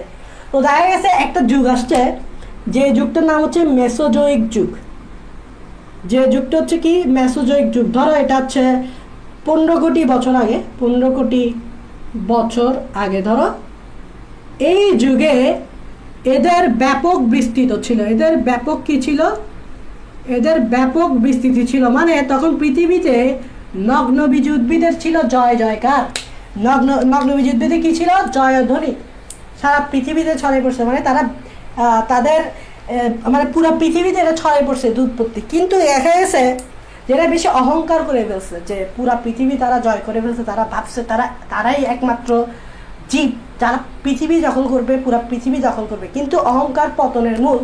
আস্তে আস্তে এরা পতন হওয়া শুরু করছে। এদের কি হওয়া শুরু করছে? পতন হওয়া শুরু করছে। পতন হওয়া শুরু মানে কি? আস্তে আস্তে এরা পৃথিবী থেকে বিলুপ্ত হওয়া শুরু করছে। তো এরা এই যে বর্তমানে তুমি যদি নগ্নবীজ উদ্ভিদের সংখ্যা দেখো, অনেক কম মানে অনেক কম। তার মানে এক সময় তাদের ছিল জয় জয়কার, অহংকার করার কারণে তাদের পতন হওয়া শুরু করছে। তো পতনের কারণে তারা আস্তে আস্তে পৃথিবী থেকে বিলুপ্ত হয়ে গেছে, আস্তে আস্তে পৃথিবী থেকে বিলুপ্ত হয়ে যাচ্ছে। তার মানে এখন নগ্নবীজ উদ্ভিদ বিলুপ্ত প্রায়, মানে নগ্নবীজ উদ্ভিদের সংখ্যা খুবই কম বর্তমানে। নগ্নবীজ উদ্ভিদের সংখ্যা খুবই কম বর্তমানে, নগ্নবীজ উদ্ভিদ তেমন নাই। তো দেখো পৃথিবীতে বর্তমানের কথা যদি বলি, পৃথিবীতে নগ্নবীজ উদ্ভিদের 83টা গণ পাওয়া গেছে, 83টা গণ আছে, এবং 83টা গণের আন্ডারে 721টা প্রজাতি আছে। বর্তমানে পৃথিবীতে নগ্নবীজ উদ্ভিদের কথা এবার যদি বলি, বা পুরো পৃথিবীতে নগ্নবীজ উদ্ভিদের কতগুলা প্রজাতি আছে যদি বলা হয়, তাহলে পুরো পৃথিবীতে 721টা প্রজাতি আছে 83টা গণের আন্ডারে। কয়টা গণের আন্ডারে? গণ মানে বুঝো তো জেনাসের আন্ডারে থাকে প্রজাতি। তোমরা জেনাসকে উপরে লিখো, প্রজাতিকে নিচে লিখো। তো এটা দ্বারা বোঝাচ্ছে যে জেনাসের আন্ডারে অনেকগুলো প্রজাতি থাকে। তো এরকম 83টা জেনাসের আন্ডারে, গণের আন্ডারে টোটাল 721টা প্রজাতির সন্ধান পাওয়া গেছে পৃথিবীতে। মাত্র 721টা, বুঝতে পারতেছ? মাত্র 721টা। যেখানে আবৃতবীজ উদ্ভিদের সংখ্যা লক্ষ, যেখানে আবৃতবীজ উদ্ভিদের সংখ্যা লক্ষ, সেখানে পৃথিবীতে মাত্র 721টা প্রজাতির সন্ধান পাওয়া গেছে। তার মানে বুঝতেই পারতেছ আস্তে আস্তে এটা পৃথিবী থেকে বিলুপ্ত হয়ে গেছে। ঠিক আছে, আস্তে আস্তে এটা পৃথিবী থেকে কি হয়েছে? বিলুপ্ত হয়ে গেছে। এখন দেখো বাংলাদেশের কথা যদি বলি, আমরা একটু পৃথিবীর বাইরে গিয়ে বাংলাদেশে আসি। বাংলাদেশে কি নগ্নবীজি পাওয়া যায় কিনা কথা হচ্ছে সেটা। হ্যাঁ, বাংলাদেশে নগ্নবীজ উদ্ভিদ পাওয়া যায়, তবে বাংলাদেশে 5 প্রজাতির নগ্নবীজ উদ্ভিদ আমরা পাই, যেটা প্রাকৃতিকভাবে জন্মে। 5 প্রজাতির নগ্নবীজ উদ্ভিদ, এটা কিন্তু ইম্পর্টেন্ট। 5 প্রজাতির নগ্নবীজ উদ্ভিদ প্রাকৃতিকভাবে জন্মে। এগুলো তোমরা নোট করবা, বুঝছো? নোট না করলে সমস্যা আছে। 5 প্রজাতির নগ্নবীজ উদ্ভিদ প্রাকৃতিকভাবে জন্মে, ন্যাচারালি জন্মে, মানে বিদেশ থেকে আনে লাগাইতে হচ্ছে না। প্রাকৃতিকভাবে বলতে কি বোঝাচ্ছি? বিদেশ থেকে এনে চারা এনে লাগাতে হচ্ছে না। তোমরা এটা প্রাকৃতিকভাবে বাংলাদেশে জন্মাচ্ছে 5 প্রজাতি, এগুলো তোমাকে জানতে হবে। তো 5 প্রজাতির মধ্যে একটা কমন আছে, সেটা হচ্ছে দেখো সাইন্টিফিক নেম সাইকাস পেকটিনাটা। দেখো এগুলো কিন্তু এমসিকিউর জন্য, ভর্তি পরীক্ষার জন্য ইম্পর্টেন্ট। সাইকাস পেকটিনাটা বৈজ্ঞানিক নাম লিখলে নিচে কি দিতে হয়? দাগ দিতে হয়। এটা একটা নগ্নবীজ উদ্ভিদ যেটা বাংলাদেশে আছে, প্রাকৃতিকভাবে জন্মে, বিদেশ থেকে আনতে এনে চারা লাগাইতে হয় না। তো এটা তুমি কই পাবা? এটা তুমি পাবা চট্টগ্রামের বারিয়াডালাই, এমসিকিউতে আসবে। লিখে রাখো চট্টগ্রামের বারিয়াডালাই। আমি যা লিখতেছি সব নোট করো। চট্টগ্রামের বারিয়াডালাই, চট্টগ্রামের কোথায়? বারিয়াডালাই। তাহলে সাইকাস প্যাকটিনাটা কই পাওয়া যায়? চট্টগ্রামের বারিয়াডালাই। আরো আছে, আরো আছে, আরেকটা আছে দেখো, আরেকটা হচ্ছে পোডোকার্পাস, পোডোকার্পাস, পোডোকার্পাস নেরিফোলিয়াস, পোডোকার্পাস নেরিফোলিয়াস, পোডোকার্পাস নেরিফোলিয়াস। আমার সাথে সাথে মুখে বলো, বলতে থাকো, বলতে থাকো, মুখস্থ হয়ে যাবে। পরীক্ষার হলে এটা বাড়ি দিবে, অমুক ক্লাসে অমুক গ্রুপের তমুক ক্লাসে আমরা এটা এভাবে পড়ছিলাম, এটা পরীক্ষার হলে বাড়ি দিবে। সাইকাস প্যাকটিনাটা চট্টগ্রামের বারিয়াডালাই, পোডোকার্পাস নেরিফোলিয়াস এটাও আমরা বাংলাদেশে পাবো। এবং লিখে রাখো এটাকে বাংলাদেশে বাঁশপাতা নামে পরিচিত। এটা বাংলাদেশে বাঁশপাতা নামে পরিচিত। এটা বাংলাদেশে বাঁশপাতা মানে দেখতে বাঁশের পাতার মতো, কিন্তু আবার বাঁশ মনে করিও না, এটা বাঁশপাতার নামে, মানে বাঙালি তো কোনো কিছুকে একটা কোনো কিছুর মতো দেখতে লাগলে একটা নাম দিয়ে দিবে। আমরা বাঙালিরা কি যে কোনো কিছুকে কোনো কিছুর মতো লাগলে একজনের সাথে মিললে তাকে একটা নাম দিয়ে দিই আমরা, ঠিক আছে? একে শাহরুখ খানের মতো লাগতেছে, তো এবার থেকে আমি তাকে শাহরুখ খান ডাকবো। একে সালমান খানের মতো লাগতেছে, তাকে আমি সালমান খান ডাকবো। একে এলন মাস্কের মতো লাগতেছে, একে আমি এলন মাস্ক ডাকবো এবার থেকে। তেমনি এই নগ্নবীজ উদ্ভিদটাকে বাঁশের পাতার মতো দেখে, এই যে পাতাগুলো আছে এটা বাঁশের পাতার মতো বিধায় এটা বাঁশ পাতা নামে পরিচিত। এটা আসে পরীক্ষায় যে কোন উদ্ভিদটি, নিচের কোন উদ্ভিদটি বাঁশ পাতা, কোন নগ্নবীজ উদ্ভিদটি বাঁশ পাতা নামে পরিচিত? তো এই আনসার হচ্ছে পোডোকার্পাস নেরিফোলিয়াস, ঠিক আছে? এটা তো গেল দুইটা, এগুলো প্রাকৃতিকভাবে জন্মায়, বিদেশ থেকে চারা আনে জন্মাইতে হয় না। আরো তিনটা আছে, আরো তিনটা আছে, আরো তিনটা আছে, আরো তিনটা আছে, ঠিক আছে? আরো তিনটা যেগুলো আছে সেগুলো দেখো। একটা হচ্ছে নিটাম, নিটাম দেখো এখানে আমি জিটা উচ্চারণ করি নেই, তবে লেখার সময় জি আসবে, উচ্চারণ করার সময় জি বলবা না, বলবা নিটাম। নিটাম মন্টেনাম, একটা হচ্ছে নিটাম মন্টেনাম, আর একটা হচ্ছে এটা চিনোটাই নিটাম গণের অন্তর্ভুক্ত। আর একটা হচ্ছে নিটাম ওবলঙ্গাম, ওবলঙ্গাম, আরেকটা হচ্ছে নিটাম ল্যাটিফোলিয়াম, নিটাম ল্যাটিফোলিয়াম। এই তিনটা এটা নিটাম গণের আন্ডারে পড়ে। নিটাম নিটাম নিটাম নিটাম নিটাম নিটাম নিটাম গণের আন্ডারে পড়ে। এই তিনটাও বাংলাদেশে প্রাকৃতিকভাবে জন্মে। এগুলো হচ্ছে কাষ্ঠল লতানো উদ্ভিদ। এগুলো হচ্ছে কি? কাষ্ঠল লতানো উদ্ভিদ, কাষ্ঠল লতানো উদ্ভিদ। কাষ্ঠল মানে হচ্ছে যে এটা হচ্ছে কাঠ জাতীয় উদ্ভিদ, একটু কাঠ কাঠ, কোনো একটা উদ্ভিদকে ধরলে তুমি যদি কাঠ কাঠ ফিলিংস পাও, ওগুলোকে বলা হয় কাষ্ঠল উদ্ভিদ। লতানো উদ্ভিদ মানে বুঝতেছো, লতা পাতার মতো পাতাগুলা জড়ানো থাকে, তো এটা হচ্ছে একটা কাষ্ঠল লতানো উদ্ভিদ। এইগুলা বাংলাদেশে প্রাকৃতিকভাবে জন্মে। তাহলে টোটাল কয়টা? 5টা প্রজাতি লিখছি যেগুলো বাংলাদেশে প্রাকৃতিকভাবে জন্মে। বাকিগুলোও আছে, তবে এগুলো প্রাকৃতিকভাবে জন্মে না, ওগুলো তোমার বিদেশ থেকে চারা এনে লাগাইতে হয় আর কি। চারা এনে তারপর রোপণ করে তারপর বড় করতে হয়, কিন্তু এগুলো ন্যাচারালি, এই 5টা ন্যাচারালি বাংলাদেশে জন্মায়। সো এই 5টা সম্বন্ধে একটু তোমাদেরকে কী করতে হবে? জানতে হবে। এই 5টা সম্বন্ধে তোমাদেরকে একটু কী করতে হবে? জানতে হবে। নোট করো, নোট করো, নোট না করলে সমস্যা, নোট করো, নোট না করলে সমস্যা। এখন দেখো একটা গুরুত্বপূর্ণ জিনিস পড়াবো, সেটা হচ্ছে এই যে নগ্নবীজ উদ্ভিদ পড়ছি, নগ্নবীজ উদ্ভিদের টোটাল 4টা বিভাগ আছে। দেখো নগ্নবীজ উদ্ভিদের 4টা বিভাগ আছে। নগ্নবীজ উদ্ভিদের কি আছে? 4টা বিভাগ আছে। নগ্নবীজ উদ্ভিদের কি আছে টোটাল? নগ্নবীজ উদ্ভিদের কয়টা বিভাগ আছে? 4টা বিভাগ আছে। 4টা কি আছে? বিভাগ আছে। এই পৃথিবীতে যতগুলো নগ্নবীজ উদ্ভিদ আছে তাদেরকে 4টা বিভাগের আন্ডারে ফেলানো হয়েছে। এই পৃথিবীতে যতগুলো নগ্নবীজ উদ্ভিদ আছে তাদেরকে কয়টা বিভাগের আন্ডারে ফেলা হয়েছে? 4টা। কি কি 4টাগুলো কি কি আমাদেরকে জানতে হবে। 4টাগুলো কি কি আমাদেরকে জানতে হবে। দেখো 4টাগুলো কি কি, দেখো আমাদেরকে জানতে হবে। 4টাগুলো কি কি আমাদেরকে জানতে হবে। 4টাগুলো কি কি আমাদেরকে জানতে হবে। প্রথমটা দেখো জিঙ্কগোফাইটা। একটা বিভাগ হচ্ছে 4টার মধ্যে একটা যে বিভাগ এটা হচ্ছে জিঙ্কগোফাইটা। আরেকটা হচ্ছে কনিফেরোফাইটা, কনিফেরোফাইটা আরেকটা বিভাগ। আরেকটা বিভাগ হচ্ছে সাইকাডোফাইটা, সাইকাডোফাইটা। এবং আরেকটা বিভাগ হচ্ছে নিটোফাইটা, আরেকটা বিভাগ হচ্ছে ফাইটা। তাহলে কয়টা বিভাগ? চারটা বিভাগ, জিঙ্কোফাইটা, কনিফেরোফাইটা, সাইকাডোফাইটা, নিটোফাইটা। মানে পুরো পৃথিবীতে যতগুলো নগ্নবীজ উদ্ভিদ আছে এই চারটা বিভাগের আন্ডারে ফেলানো যায়। এখন এই চারটা তুমি একটা টেকনিকের সাহায্যে মনে রাখতে পারো, যেমন টেকনিকটা হচ্ছে এরকম। জিকোভাই আছে, জিকোভাই কে আছে? জিকোভাই। এই জিকোভাইকাটা সাইকো নয়, জিকো কি নয়, সাইকো নয়। এভাবে মনে রাখতে পারো, জিকো কি নয়, সাইকো নয়, জিকো কি নয়, সাইকো নয়। প্র্যাকটিস করো, জিকো কি নয়, সাইকো নয়, জিকো সাইকো নয়। দেখো, জি দিয়ে জিঙ্ক গোফাইটা, কো দিয়ে কোনিফেরোফাইটা, সাইকো দিয়ে সাইকাডোফাইটা। আমার সাথে সাথে উচ্চারণ করো। নয় দিয়ে নিটোফাইটা, জি দিয়ে জিঙ্কোফাইটা, কো দিয়ে কনিফেরোফাইটা, সাইকো দিয়ে সাইকাডোফাইটা, নয় দিয়ে নিটোফাইটা। এই চারটা বিভাগ আছে নগ্নবীজ উদ্ভিদের, যেগুলো তোমাদেরকে মনে রাখতে হবে।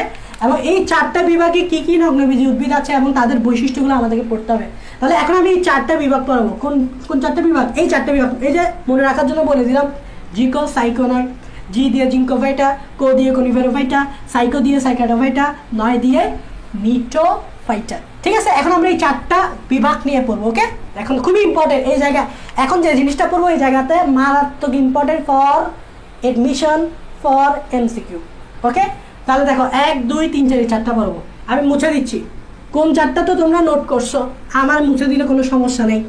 তো প্রথমে যেটা দেখবা সেটা হচ্ছে জিঙ্ক গোফাইটা, জিঙ্ক গোফাইটা।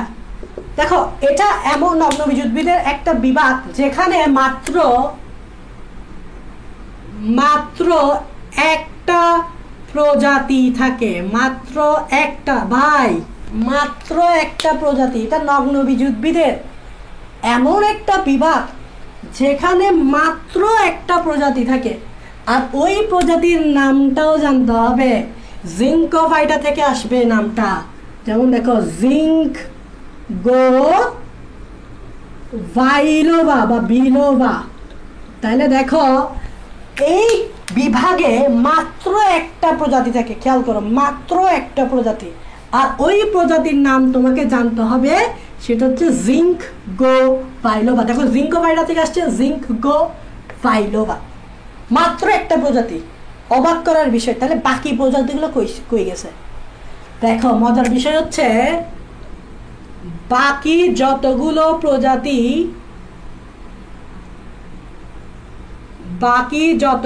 প্রজাতি ছিল সব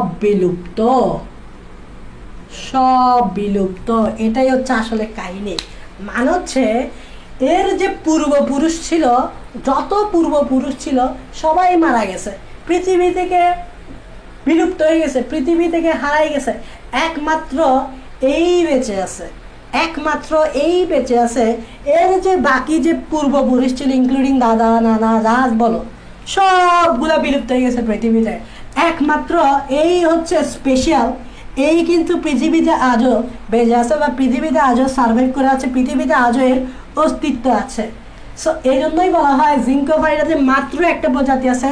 এর যে বাকি যতগুলো প্রজাতি ছিল সবগুলা বিলুপ্ত হয়ে গেছে। বিলুপ্ত হয়ে গেছে। এই জন্য জিঙ্কোফাইটাকে বলা হয় জীবন্ত জীবস্ব। এটা পরীক্ষায় আসবে। আমি বলতেছি প্রশ্নটা কিভাবে হবে, আমি বলতেছি, উত্তরটা আমি দিয়ে দিই। জীবন্ত জীবাশ্ম ইংরেজিতে বলে লিভিং। জীবন্ত মানে লিভিং, জীবাশ্ম ইংরেজি কি জানো? ফসিল কথাটা তোমরা কিন্তু সবাই শুনছো। ফসিল আমরা খবরে শুনি, আর্টিকেলে পড়ি, নিউজ পেপারে পড়ি। ফসিল সেটা হচ্ছে এই জিঙ্কোফাইটাকে বলা হয় জীবন্ত জীবাশ্ম। পরীক্ষায় আসবে, অনুধাবনমূলক প্রশ্ন আসবে, জিঙ্কোফাইটাকে কেন জীবন্ত জীবাশ্ম বলা হয়, কেন জীবন্ত। এটা লিখে রাখো, প্রশ্ন লিখে রাখো। প্রশ্ন না লিখলে সমস্যা হয়, তুমি বুঝবা না কিভাবে কোয়েশ্চেন আসবে। তুমি প্রশ্ন লিখো। আমি বলতেছি জিঙ্কোফাইটাকে কেন জীবন্ত জীবাশ্ম বলা হয়, এটা আমি এক্সপ্লেনেশন দিচ্ছি। এটা আসবে অনুধাবনমূলক প্রশ্নে। কই আসবে? অনুধাবনমূলক প্রশ্নে। সো অনুধাবনমূলক প্রশ্নে এটা যদি আনসার করতে চাও তো এই প্রশ্নটা লিখে রাখো আগে, জিঙ্কো বাইলোভাকে কেন জীবন্ত জীবাশ্ম বলা হয়। এবার আসো আনসারটা আমি দেইনি আগে, এটা 2 নম্বর আসবে, তো 2 নম্বর জন্য লিখতে হবে। প্রথমে আসো, জীবাশ্ম বা ফসিল বলতে আমরা কি বুঝি? জীবাশ্ম বা ফসিল বলতে কি বুঝি? তোমরা এই জিনিসটা সম্বন্ধে খুবই পরিচিত, কারণ এই জিনিসটা তোমরা প্রায় সময় শুনে থাকো। যেমন দেখো যে তোমরা কখনো শুনছো এরকম যে অনেক বছর আগে, অনেক বছর বলতে শুধু অনেক বছর না, মানে এরকম না যে 20 বছর 30 বছর, সেটা হচ্ছে শত শত বছর আগে, 1500 বছর আগে, 14,000 বছর আগে, হ্যাঁ, 50,000 বছর আগে একটা জিনিস মাটির নিচে ছিল, সেটা মাটির নিচ থেকে পাওয়া গেছে। এরকম শুনছো না যে 25,000 বছর আগে, 40,000 বছর আগে একটা জিনিস যেটা আগে ছিল সেটা মাটির নিচে পাওয়া গেছে। এই যে অনেক বছর আগে পৃথিবীতে ছিল কিন্তু এখন নাই, খেয়াল করো, অনেক বছর আগে পৃথিবীতে ছিল কিন্তু এখন নাই, যেগুলা মাটির নিচে পাওয়া যাচ্ছে এগুলাকেই বলা হয় জীবাশ্ম বা ফসিল। তো তোমাকে জীবন্ত জীবাশ্ম বুঝতে হলে আগে বুঝতে হবে হোয়াট ইজ জীবাশ্ম, হোয়াট ইজ জীবাশ্ম বা হোয়াট ইজ ফসিল। ফসিল চিনো না, জীবাশ্ম চিনো না, তাহলে এটার আনসার বা দিবা কিভাবে? ফসিল চিনো, জীবাশ্ম চিনো, তাহলে জীবন্ত জীবাশ্মের আনসার দিতে পারবে। ফসিল বা জীবাশ্ম হচ্ছে পৃথিবীতে অনেক বছর আগে, অনেক বছর বলতে এই অনেক বছর না যে 10 বছর আগে, 20 বছর, প্রায় শত শত বছর আগে, হাজার হাজার বছর আগে পৃথিবীতে এক সময় রাজ করত। পৃথিবীতে এক সময় কি করতো? রাজ করত, কিন্তু বর্তমানে এগুলা বিলুপ্ত। বর্তমানে এগুলা বিলুপ্ত, পাওয়া যাবে না। তাদেরকে মাটির নিচে পাওয়া যায়, মাটির নিচ থেকে অনেক সময় এগুলা তুলে উঠে আসে, যেগুলো আমরা পাই, এগুলোকেই বলা হয় জীবাশ্ম বা ফসিল। এটার একটা পারফেক্ট এক্সাম্পল হচ্ছে ডাইনোসর। তোমরা জানো না যে এই যে ডাইনোসর নিয়ে কত কত কত শত গবেষণা হচ্ছে, ডিসকভারি চ্যানেলগুলোতে দেখাচ্ছে, হ্যাঁ, অ্যানিমাল প্ল্যানেট চ্যানেলগুলোতে দেখাচ্ছে। তো এই যে ডাইনোসর বলা হতো কি, ডাইনোসর এক সময় পৃথিবীতে কি করতো? ছিল। বর্তমানে ডাইনোসর আছে? বর্তমানে ডাইনোসরকে আমরা মাটির নিচে চাপা পড়া অবস্থায় বিভিন্ন সময় হাড়টার একটু পাই আর কি, বিভিন্ন সময়ে যে বিভিন্ন যে হাড়গুলো আছে, হাড়গুলো মাটির নিচে ফুটে ওঠে। এই যে ডাইনোসরটা একসময় পৃথিবীতে ছিল, বর্তমানে আমরা মাটির নিচে বিভিন্ন সময়ে এটাকে খুঁজে পাচ্ছি। এই ডাইনোসরের এই অংশগুলোকেই বলা হয় জীবাশ্ম বা ফসিল। জীবাশ্ম বা ফসিল। এবার আসো কেন এটাকে জীবন্ত জীবাশ্ম বলছে। এই যে জিঙ্কো বাইলোভার দেখতেছ, জিঙ্কো বাইলোভার যে বাকি যতগুলো প্রজাতি ছিল সবগুলা বিলুপ্ত হয়ে গেছে, সবগুলা বিলুপ্ত হয়েছে। তাই এগুলাকে আমরা বলবো ফসিল বা জীবন্ত জীবাশ্ম, কারণ তার যে পূর্বপুরুষগুলো ছিল তারা একসময় পৃথিবীতে ছিল, তবে বর্তমানে তারা নাই, বিলুপ্ত, বর্তমানে একটাও নাই। তাই তাদেরকে আমরা বিভিন্ন সময় মাটির নিচ থেকে পাই এবং এই জন্য এদেরকে বলা হয় জীবাশ্ম। কিন্তু একমাত্র এই জিঙ্কো বাইলোভা সাহেবই আছে, একমাত্র এই জিঙ্কো বাইলোভা সাহেবই আছে যার সবাই মারা গেছে, পৃথিবী থেকে বিলুপ্ত গেছে, কিন্তু সে আজও পৃথিবীতে বেঁচে আছে। বেঁচে মানে কি? জীবন্ত। বেঁচে মানে কি? জীবন্ত। বেঁচে মানে কি? জীবন্ত। এবং তার সাথে তার পূর্বপুরুষের একটা মিল থাকবে না? দেখো, মিল থাকতে হবে, মিল না থাকলে তো আবার জীবন্ত জীবাশ্ম বলতে পারবে না। যে মিল থাকলে না, যেমন তার পূর্বপুরুষের সাথে তারও তো একটা মিল থাকবে, এদের সাথে এদের মিল পাওয়া যায়। যখন এই সকল জিনিস তুমি মাটির নিচ থেকে পাও, তখন দেখা যাচ্ছে এদের বৈশিষ্ট্যের সাথে জিঙ্কো বাইলোভার বৈশিষ্ট্য মিলে যাচ্ছে। যেহেতু এদের বৈশিষ্ট্যের সাথে জিঙ্কো বাইলোভার বৈশিষ্ট্য মিলে যাচ্ছে, তাই জিঙ্কো বাইলোভাকে বলা হয় এই জীবাশ্মের জীবন্ত জীবাশ্ম। জীবন্ত জীবাশ্ম, এর জীবাশ্মের জীবন্ত জীবাশ্ম। কেন জীবন্ত? মানে কি? লিভিং, সে এখনো বেঁচে আছে, কিন্তু তার পূর্বপুরুষ যতগুলো ছিল তারা সবাই পৃথিবী থেকে বিলুপ্ত হয়ে গেছে। তাই এদেরকে বলা হয় লিভিং ফসিল বা জীবন্ত জীবাশ্ম। এটা 2 নম্বরে আসবে, তাহলে লিখতে পারবা না? 2 নম্বরে আসে, যদি আসে অনুধাবনমূলক প্রশ্নে, লিখতে পারবা কিনা? বলবে জিঙ্কো বাইলোভাকে কেন জীবন্ত জীবাশ্ম বলা হয়, লিখতে পারবা না? আই হোপ পারবা। কারা কারা পারবা বলো তো? জীবন্ত জীবাশ্ম লিখতে বললে কারা কারা পারবা?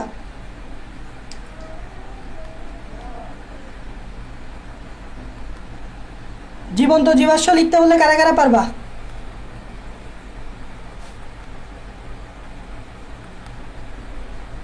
জীবন্ত জীবাশ্ম লিখতে বললে কারা কারা পারবা? যদি বলে প্রশ্নে জিঙ্কো বাইলোভাকে জীবন্ত জীবাশ্ম কেন বলে, কারা কারা পারবা? ইনশাল্লাহ পারবো।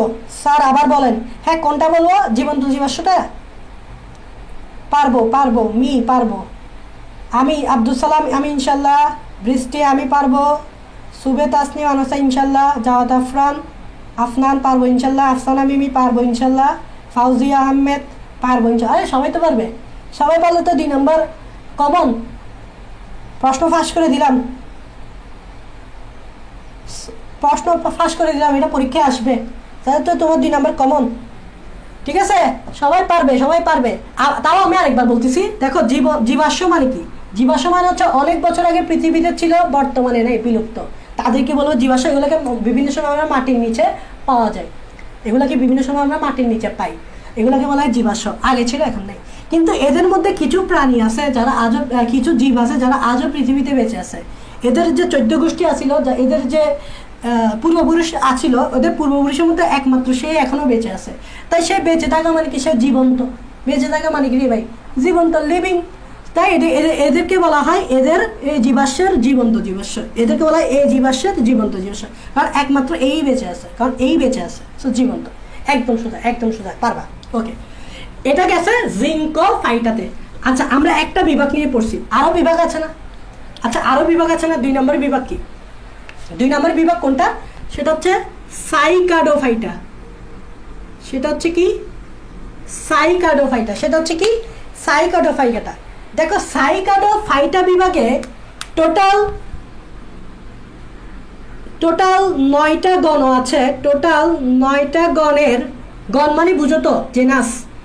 9টা গণের 100টা প্রজাতি, 100টা প্রজাতি বর্তমানে জীবিত। এটা লিখো, টোটাল 9টা গণের 100টা প্রজাতি বর্তমানে জীবিত। আমি যে সাইকাডোফাইটার কথা বলতেছি, এই সাইকাডোফাইটাতে বর্তমানে তুমি 100টা প্রজাতি পাবা। 9টা গণের টোটাল 100টা প্রজাতি পাবা। 9টা গণের টোটাল 100টা। কয়শোটা? 100টা। এর আগে কয়টা পাইছিলাম? এর আগে জিঙ্কোফাইটাতে শুধু একটা পাইছিলাম। আর এই সাইকাডোফাইটা বিভাগে 9টা গণের আন্ডারে প্রায় কয়টা প্রজাতি পাবো? 100টা প্রজাতি বর্তমানে পাবো। বাকিগুলো কি হয়ে গেছে? বাকিগুলো লিখো, বাকিগুলো পৃথিবী থেকে বিলুপ্ত হয়ে গেছে। বাকিগুলো পৃথিবী থেকে বিলুপ্ত হয়ে গেছে। বাকিগুলো পৃথিবী থেকে বিলুপ্ত হয়ে গেছে। তো এই সাইকাডোফাইটার বর্তমানে 9টা গণের 100টা প্রজাতি বর্তমানে জীবিত আছে। একসময় তো অনেকগুলো ছিল, মানে পৃথিবী যখন উৎপত্তিস্থলে, ধরো এদের উৎপত্তিস্থল হচ্ছে ধরো যে 200 মিলিয়ন বছর পূর্বে, ধরো 200 মিলিয়ন বছর পূর্বে, এটা লিখো, 200 মিলিয়ন বছর পূর্বে অনেক কি ছিল? অনেক সাইকাস ছিল। এটা লিখতে পারো, অনেক সাইকাস ছিল বা অনেক গাছ ছিল 200 মিলিয়ন বছর পূর্বে, অনেক ছিল। আর 200 মিলিয়ন বছরের পূর্বে আর এখন যদি দেখো, কোথায় 200 মিলিয়ন বছর পূর্বে আর এখন বর্তমানে সময় যদি দেখো, আগে ছিল অনেক গাছ, লক্ষ লক্ষ, এখন দেখো মাত্র 100টা প্রজাতি। এখন কয়টা? মাত্র 100টা প্রজাতি। তাহলে 200 মিলিয়ন বছর পূর্বে অনেকগুলো ছিল, কিন্তু বর্তমানে আছে 100টা। ঠিক আছে? এবং দেখো, এই সাইকাডোফাইটার আন্ডারে যে নগ্নবীজ উদ্ভিদটা থাকবে তার নাম জানতে হবে। এক্সাম্পল লিখো, এক্সাম্পল হচ্ছে এখানে কোন নগ্নবীজ উদ্ভিদটা থাকে, এখানে কোন নগ্নবীজ উদ্ভিদটা থাকে লিখো। এক্সাম্পল হচ্ছে সাইকাস উদ্ভিদ। এটা নিয়ে তোমাদের সাইকাস উদ্ভিদ নিয়ে স্টাডি করতে হবে সামনে, সাইকাস উদ্ভিদ নিয়ে সামনে স্টাডি করতে হবে। তো সাইকাস উদ্ভিদটা কোন বিভাগে পড়ে? দেখো, নাম দেখে বোঝা যায়, সাইকাডোফাইটা, নামেই বোঝা যায় সাইকাডোফাইটা, সাইকাস উদ্ভিদ। তার একটা এক্সাম্পল নিলাম, সাইকাস উদ্ভিদ। এখন দেখো, সাইকাস উদ্ভিদকেও তুমি জীবন্ত জীবাশ্ম বলতে পারবা, সাইকাস উদ্ভিদকেও তুমি জীবন্ত জীবাশ্ম বলতে পারবা। এটাও পরীক্ষায় আসবে, লিখো, এটাও পরীক্ষায় আসবে। সাইকাস উদ্ভিদকে জীবন্ত জীবাশ্ম বা লিভিং ফসিল বলতে পারবা, এটাও পরীক্ষায় আসবে, এটাও পরীক্ষায় আসবে। একটু আগে আমি জিঙ্কোফাইলোবা জীবন্ত জীবাশ্ম কেন সেটা বললাম না? ঠিক লিখো, এটাও লিখো, এটাও পরীক্ষায় আসবে। নোট করো, একটু নোট করো যে সাইকাসকে কেন জীবন্ত জীবাশ্ম বলা হয়। ফর 2 মার্কস, হয় জিঙ্কোফাইলোবা নাহলে সাইকাস, দুইটার মধ্যে একটা দিবে, হয় জিঙ্কোফাইলোবা না হলে সাইকাস, এই দুইটাই আছে, এই দুইটার মধ্যে একটা দিবে।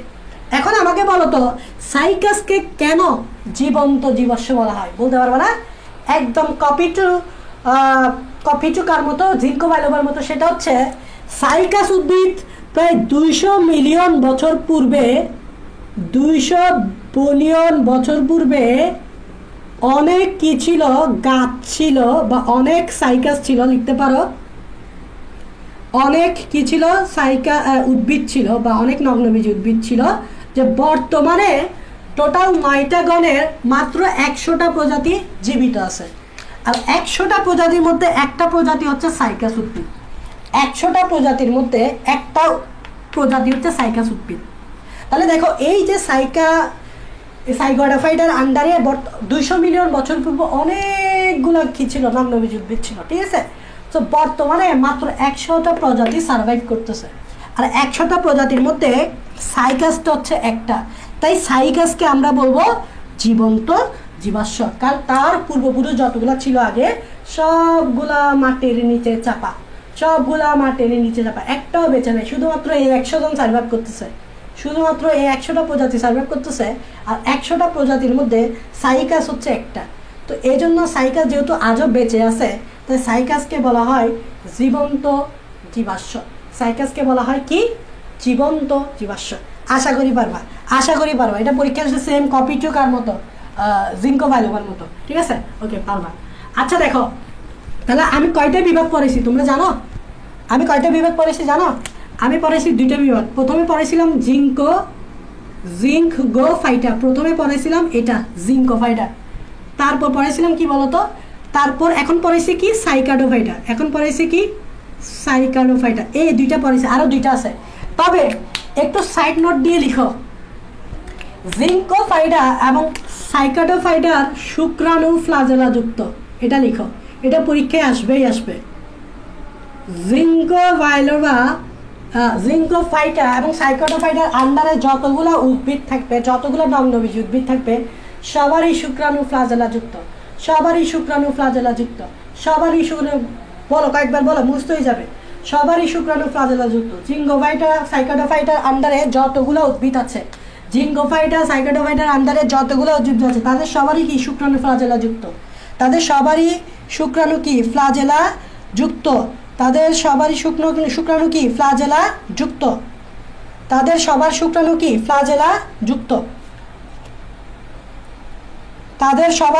কি ফ্লাজেলা যুক্ত। বলো, জিঙ্কোফাইটার সাইকাডোফাইটার আন্ডারে যতগুলা কি থাকে, প্রাণী থাকে, তাদের সবার শুক্রাণু কি ফ্লাজেলা যুক্ত।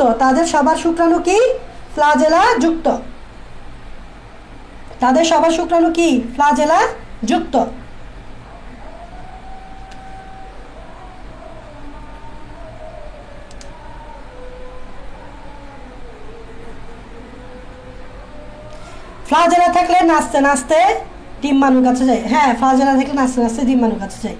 আচ্ছা, তাদের সবার শুক্রাণু ফ্লাজেলা, এটা জাস্ট মনে রাখতে হবে, 2টা বিভাগের আন্ডারে যতগুলো নগ্নবীজ উদ্ভিদ থাকে তাদের সবারই শুক্রাণু ফ্লাজেলা যুক্ত।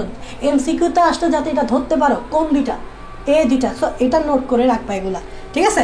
আচ্ছা, আরো 2টা আছে গ্রুপ। নাম্বার 3 খুবই গুরুত্বপূর্ণ গ্রুপ, সেটা হচ্ছে নিটোফাইটা।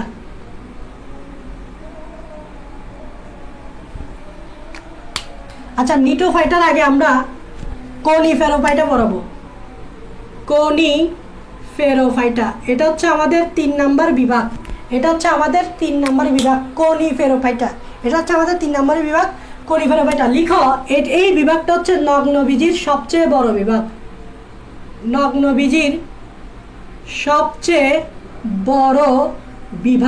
তার মানে এই পর্যন্ত আমরা এর আগে 2টা বিভাগ পড়ে গেছি। তো টোটাল তো 4টা বিভাগ। 4টা বিভাগের মধ্যে এই বিভাগটা কোনিফেরোফাইটা হচ্ছে নগ্নবীজ উদ্ভিদের সবচেয়ে বড় বিভাগ। কেন সবচেয়ে বড় বিভাগ? কারণ এখানে টোটাল 550টা প্রজাতি আছে। এর আগে জিঙ্কোফাইটাতে একটা প্রজাতি দেখছিলাম, সাইকাডোফাইটাতে 100টা প্রজাতি দেখছিলাম, আর এখানে প্রজাতি আছে 550টা। তো 550টা মানে অনেকগুলো প্রজাতি না, তাই এটাকে বলা হয় নগ্নবীজির সবচেয়ে বড় বিভাগ। দেখো তো, এর আগে যে 2টা বিভাগ পড়েছি, একটাতে ছিল একটা প্রজাতি আর একটাতে ছিল 100টা প্রজাতি, আর এটা তো হচ্ছে 550টা প্রজাতি। তো এটা 550টা মানে অনেক, এবং এই জন্য এটাকে বলা হয় নগ্নবীজির সবচেয়ে বড় বিভাগ। যদি পরীক্ষায় আসে নগ্নবীজির সবচেয়ে বড় বিভাগ কোনটি? আনসার হবে কনিফেরোফাইটা। নগ্নবীজির সবচেয়ে বড় বিভাগ কোনটি? আনসার হবে কনিফেরোফাইটা। নগ্নবীজির সবচেয়ে বড় বিভাগ কোনটি? আনসার হবে কনিফেরোফাইটা। এবং এখানে 550টা প্রজাতি বর্তমানে পৃথিবীতে পাওয়া যায়। আচ্ছা দেখো, এই যে উদ্ভিদগুলো দেখতেছ কনিফেরোফাইটাতে যে উদ্ভিদগুলো থাকবে এগুলোকে একটা বিশেষ নামে ডাকা হয়। দেখো এই উদ্ভিদগুলোকে কনিফার্স বলে। এই উদ্ভিদগুলোকে কনিফার্স বলে। এই উদ্ভিদগুলোকে কনিফার্স বলে। এখন তুমি জিজ্ঞেস করবা ভাইয়া যে কনিফার্স বা কি? ভাইয়া বুঝলাম না কনিফার্সটা কি। দেখো আগে দেখো নামটা দেখো কনিফেরোফাইটা। তো কনিফেরোফাইটাতে যে সকল গাছগুলো থাকবে তাদেরকে বলবো কনিফার্স। প্রথমে দেখো এখান থেকে তো নামটা রিলেট করতে পারতেছ, কনিফেরোফাইটা কনিফার্স। কিন্তু কনিফার্সের একটা আলাদা নাম আছে, সেটা হচ্ছে কনিফার্স মানে হচ্ছে যে এই যে গাছগুলো দেখতেছ এদের পাতা, এই গাছের পাতাগুলা কোণের মতো, কোণ বা নিডেলের মতো দেখতে, কোণ বা নিডেলের মতো দেখতে, তাই এদেরকে বলা হয় কনিফার্স। তাহলে দেখো এদেরকে কেন কনিফার্স বলা হয়? দেখো কনিফার্সে কোন কথাটা ফুটে ওঠে, কনিফার্স কোণ। তো কনিফার্সের এই যে পাতাগুলো থাকে, পাতাগুলো দেখতে কোণের মতো অথবা নিডেল মানে সুইয়ের মতো, লম্বা সুইয়ের মতো, তাই এদেরকে বলা হয় কনিফার্স। কনিফার্স মানে কোণ। যেমন দেখো এটা ওদের পাতা যদি হয়, ওদের পাতাগুলো দেখতে হচ্ছে এরকম। এই দেখো এদের পাতাগুলো দেখতে হচ্ছে এরকম, কোণের মতো লম্বা, দেখছো কোণের মতো এবং নিডেলের মতো, অনেকটা সুই বলতে পারো, আমরা যে কাপড় ছিলে যে সুই, এদের পাতাগুলো দেখতে এরকম কোণের মতো, তাই এদেরকে কনিফার্স বলা হয়। নামেই বোঝা যায়, মুখস্থ করতে হবে না, নামেই বোঝা যায়, মুখস্থ করতে হবে না, ঠিক আছে। এবং দেখো পৃথিবীর যে সবচেয়ে বড় বৃক্ষ যেটা আছে, পৃথিবীর যে সবচেয়ে বড় বৃক্ষ, এটা এটা এটা ইয়া পরীক্ষায় আসবে, লিখো, এটা পরীক্ষায় আসবে, আমি যা লিখেছি সবগুলো পরীক্ষায় আসবে, তাই নোট করবা। পৃথিবীর সবচেয়ে বড় বৃক্ষ, পৃথিবীর সবচেয়ে বড় বৃক্ষ, সাইন্টিফিক নেম জানতে হবে, কারণ এটা পরীক্ষায় আসবে। সাইন্টিফিক নেম জানতে হবে, সেটা হচ্ছে সিকুইয়া। সাইন্টিফিক নেম হচ্ছে সিকুইয়া সাম্পারভিরেন্স। সিকুইয়া সাম্পারভিরেন্স, সিকুইয়া সাম্পারভাইরেন্স বা ভিরেন্স যাই বলো, এটা হচ্ছে পৃথিবীর সবচেয়ে বড় বৃক্ষ। আর পৃথিবীর সবচেয়ে বড় বৃক্ষ কনিফেরোফাইটার আন্ডারে পড়ে। পৃথিবীর সবচেয়ে বড়, এটা পরীক্ষায় আসবেই আসবে, এটা পরীক্ষায় আসবে, যে কোনো পরীক্ষায় আসবে। পৃথিবীর সবচেয়ে বড় বৃক্ষ সিকুইয়া সাম্পারভিরেন্স। পৃথিবীর সবচেয়ে বড় বৃক্ষ কি? সিকুইয়া সাম্পারভিরেন্স। আর একটা অল্টারনেটিভ নাম লিখে রাখো, এটার আরেকটা নাম এভাবে আসে, সিকুইয়া গিগান্টিয়া। সিকুইয়া গিগান্টিয়া, এটাও পরীক্ষায় আসে, দুইটাই সেম। সিকুইয়া গিগান্টিয়া এটাও পরীক্ষায় আসে, তবে বেশি এটা আসে আর কি, উপরেরটা বেশি আসে, এটা বেশি আসে। তো মাঝে মধ্যে যদি তোমাকে একটু প্রশ্নটা ঘুরে ফেলে তখন এটা দিয়ে দিবে, নিচেরটা দিয়ে দিবে। তো স্যারের ইচ্ছা হয়েছে একটু কাহিনী করে তোমাদেরকে বলতে আর কি, এটা না দিয়ে এটা দিয়ে দিছে, তো তুমি তো মনে করবা না এটা তো আনসার না। যাই হোক, সিকুইয়া থাকলেই আনসার, এটাতেও সিকুইয়া আছে, এটাতে সিকুইয়া আছে।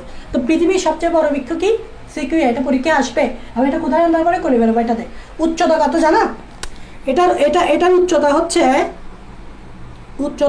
+- 400 ফুট। বাপ রে বাপ, 400 ফুট, কত বড়! প্লাস মাইনাস দিয়ে বোঝাচ্ছে হয়তো এটা 400 চেয়ে বেশি হতে পারে, মাইনাস দিয়ে বোঝাচ্ছে 400 চেয়ে কম হতে পারে, অ্যাকচুয়াল মাপটা জানা যায় না আর কি। বা এরকম ভুলে যাচ্ছে যে প্লাস মাইনাস দিয়ে বোঝাচ্ছে 400 চেয়ে বড় হতে পারে, প্লাস মাইনাস মানে হচ্ছে 400 চেয়ে কমও হতে পারে। সো এই জন্য +- 400 ফুট বলছে। ওকে, আচ্ছা, এগুলো হচ্ছে কথা। আরও কিছু জিনিস জানতে হবে এই কনিফেরোফাইটার আন্ডারে, আরও কিছু জিনিস জানতে হবে। এটার বয়স যদি জানো, এই বয়সটা যদি সবচেয়ে বড় বৃক্ষ, এটার বয়সও লিখতে পারো। এটার বয়স হচ্ছে 5000 বছর বয়স।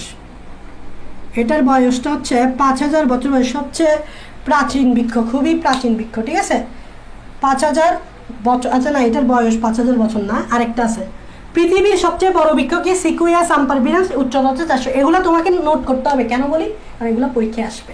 আচ্ছা, আরও কিছু আছে, এটা তো গেল কনিফেরোফাইটার, এটা নিয়ে আরও কিছু আছে, আরও কিছু জিনিস জানতে হবে। আবার দেখো, পৃথিবীর সবচেয়ে প্রাচীন বৃক্ষ, পৃথিবীর সবচেয়ে প্রাচীন বৃক্ষ। প্রাচীন বৃক্ষ মানে বুঝতো সবচেয়ে পুরাতন বৃক্ষ, বয়স হচ্ছে আলটিমেটলি প্রায় 5000 বছর বয়স। মানে কত পুরাতন বৃক্ষ, কিন্তু এই কনিফেরা ফাইটার আন্ডারে। আর ওইটার নাম হচ্ছে ব্রিসল কোন পাইন। ওই গাছটার নাম হচ্ছে, এটা পরীক্ষায় আসতে পারে, ব্রিসল কোন পাইন। যদি পরীক্ষায় বলে যে পৃথিবীর সবচেয়ে প্রাচীন বৃক্ষ কোনটি, ব্রিসল কোন পাইন, এটা কনিফেরা ফাইটার আন্ডারেই পড়ে। এবং দেখো আরও জিনিস আছে, পৃথিবীর যত বড় বড় জিনিস আছে সব কনিফেরা ফাইটার আন্ডারে পড়ে। ইভেন কি দেখো, পৃথিবীর সবচেয়ে বড় বায়োম, পৃথিবীর সবচেয়ে বড় বায়োমও এটার আন্ডারে পড়ে, এবং সেটা হচ্ছে সাইবেরিয়া অঞ্চলে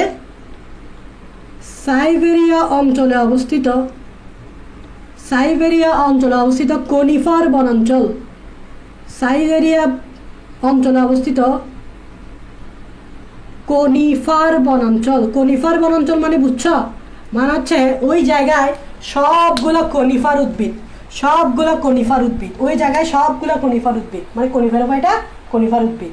এবং এটা হচ্ছে পৃথিবীর সবচেয়ে বড় বায়োম। এখন নিশ্চয় তোমাদের মনে একটা প্রশ্ন আসতেছে, স্যার বা ভাইয়া বায়োম কি? তোমাদের মনে হয়তো একটা প্রশ্ন আসতেছে যে স্যার বা ভাইয়া বায়োম কি,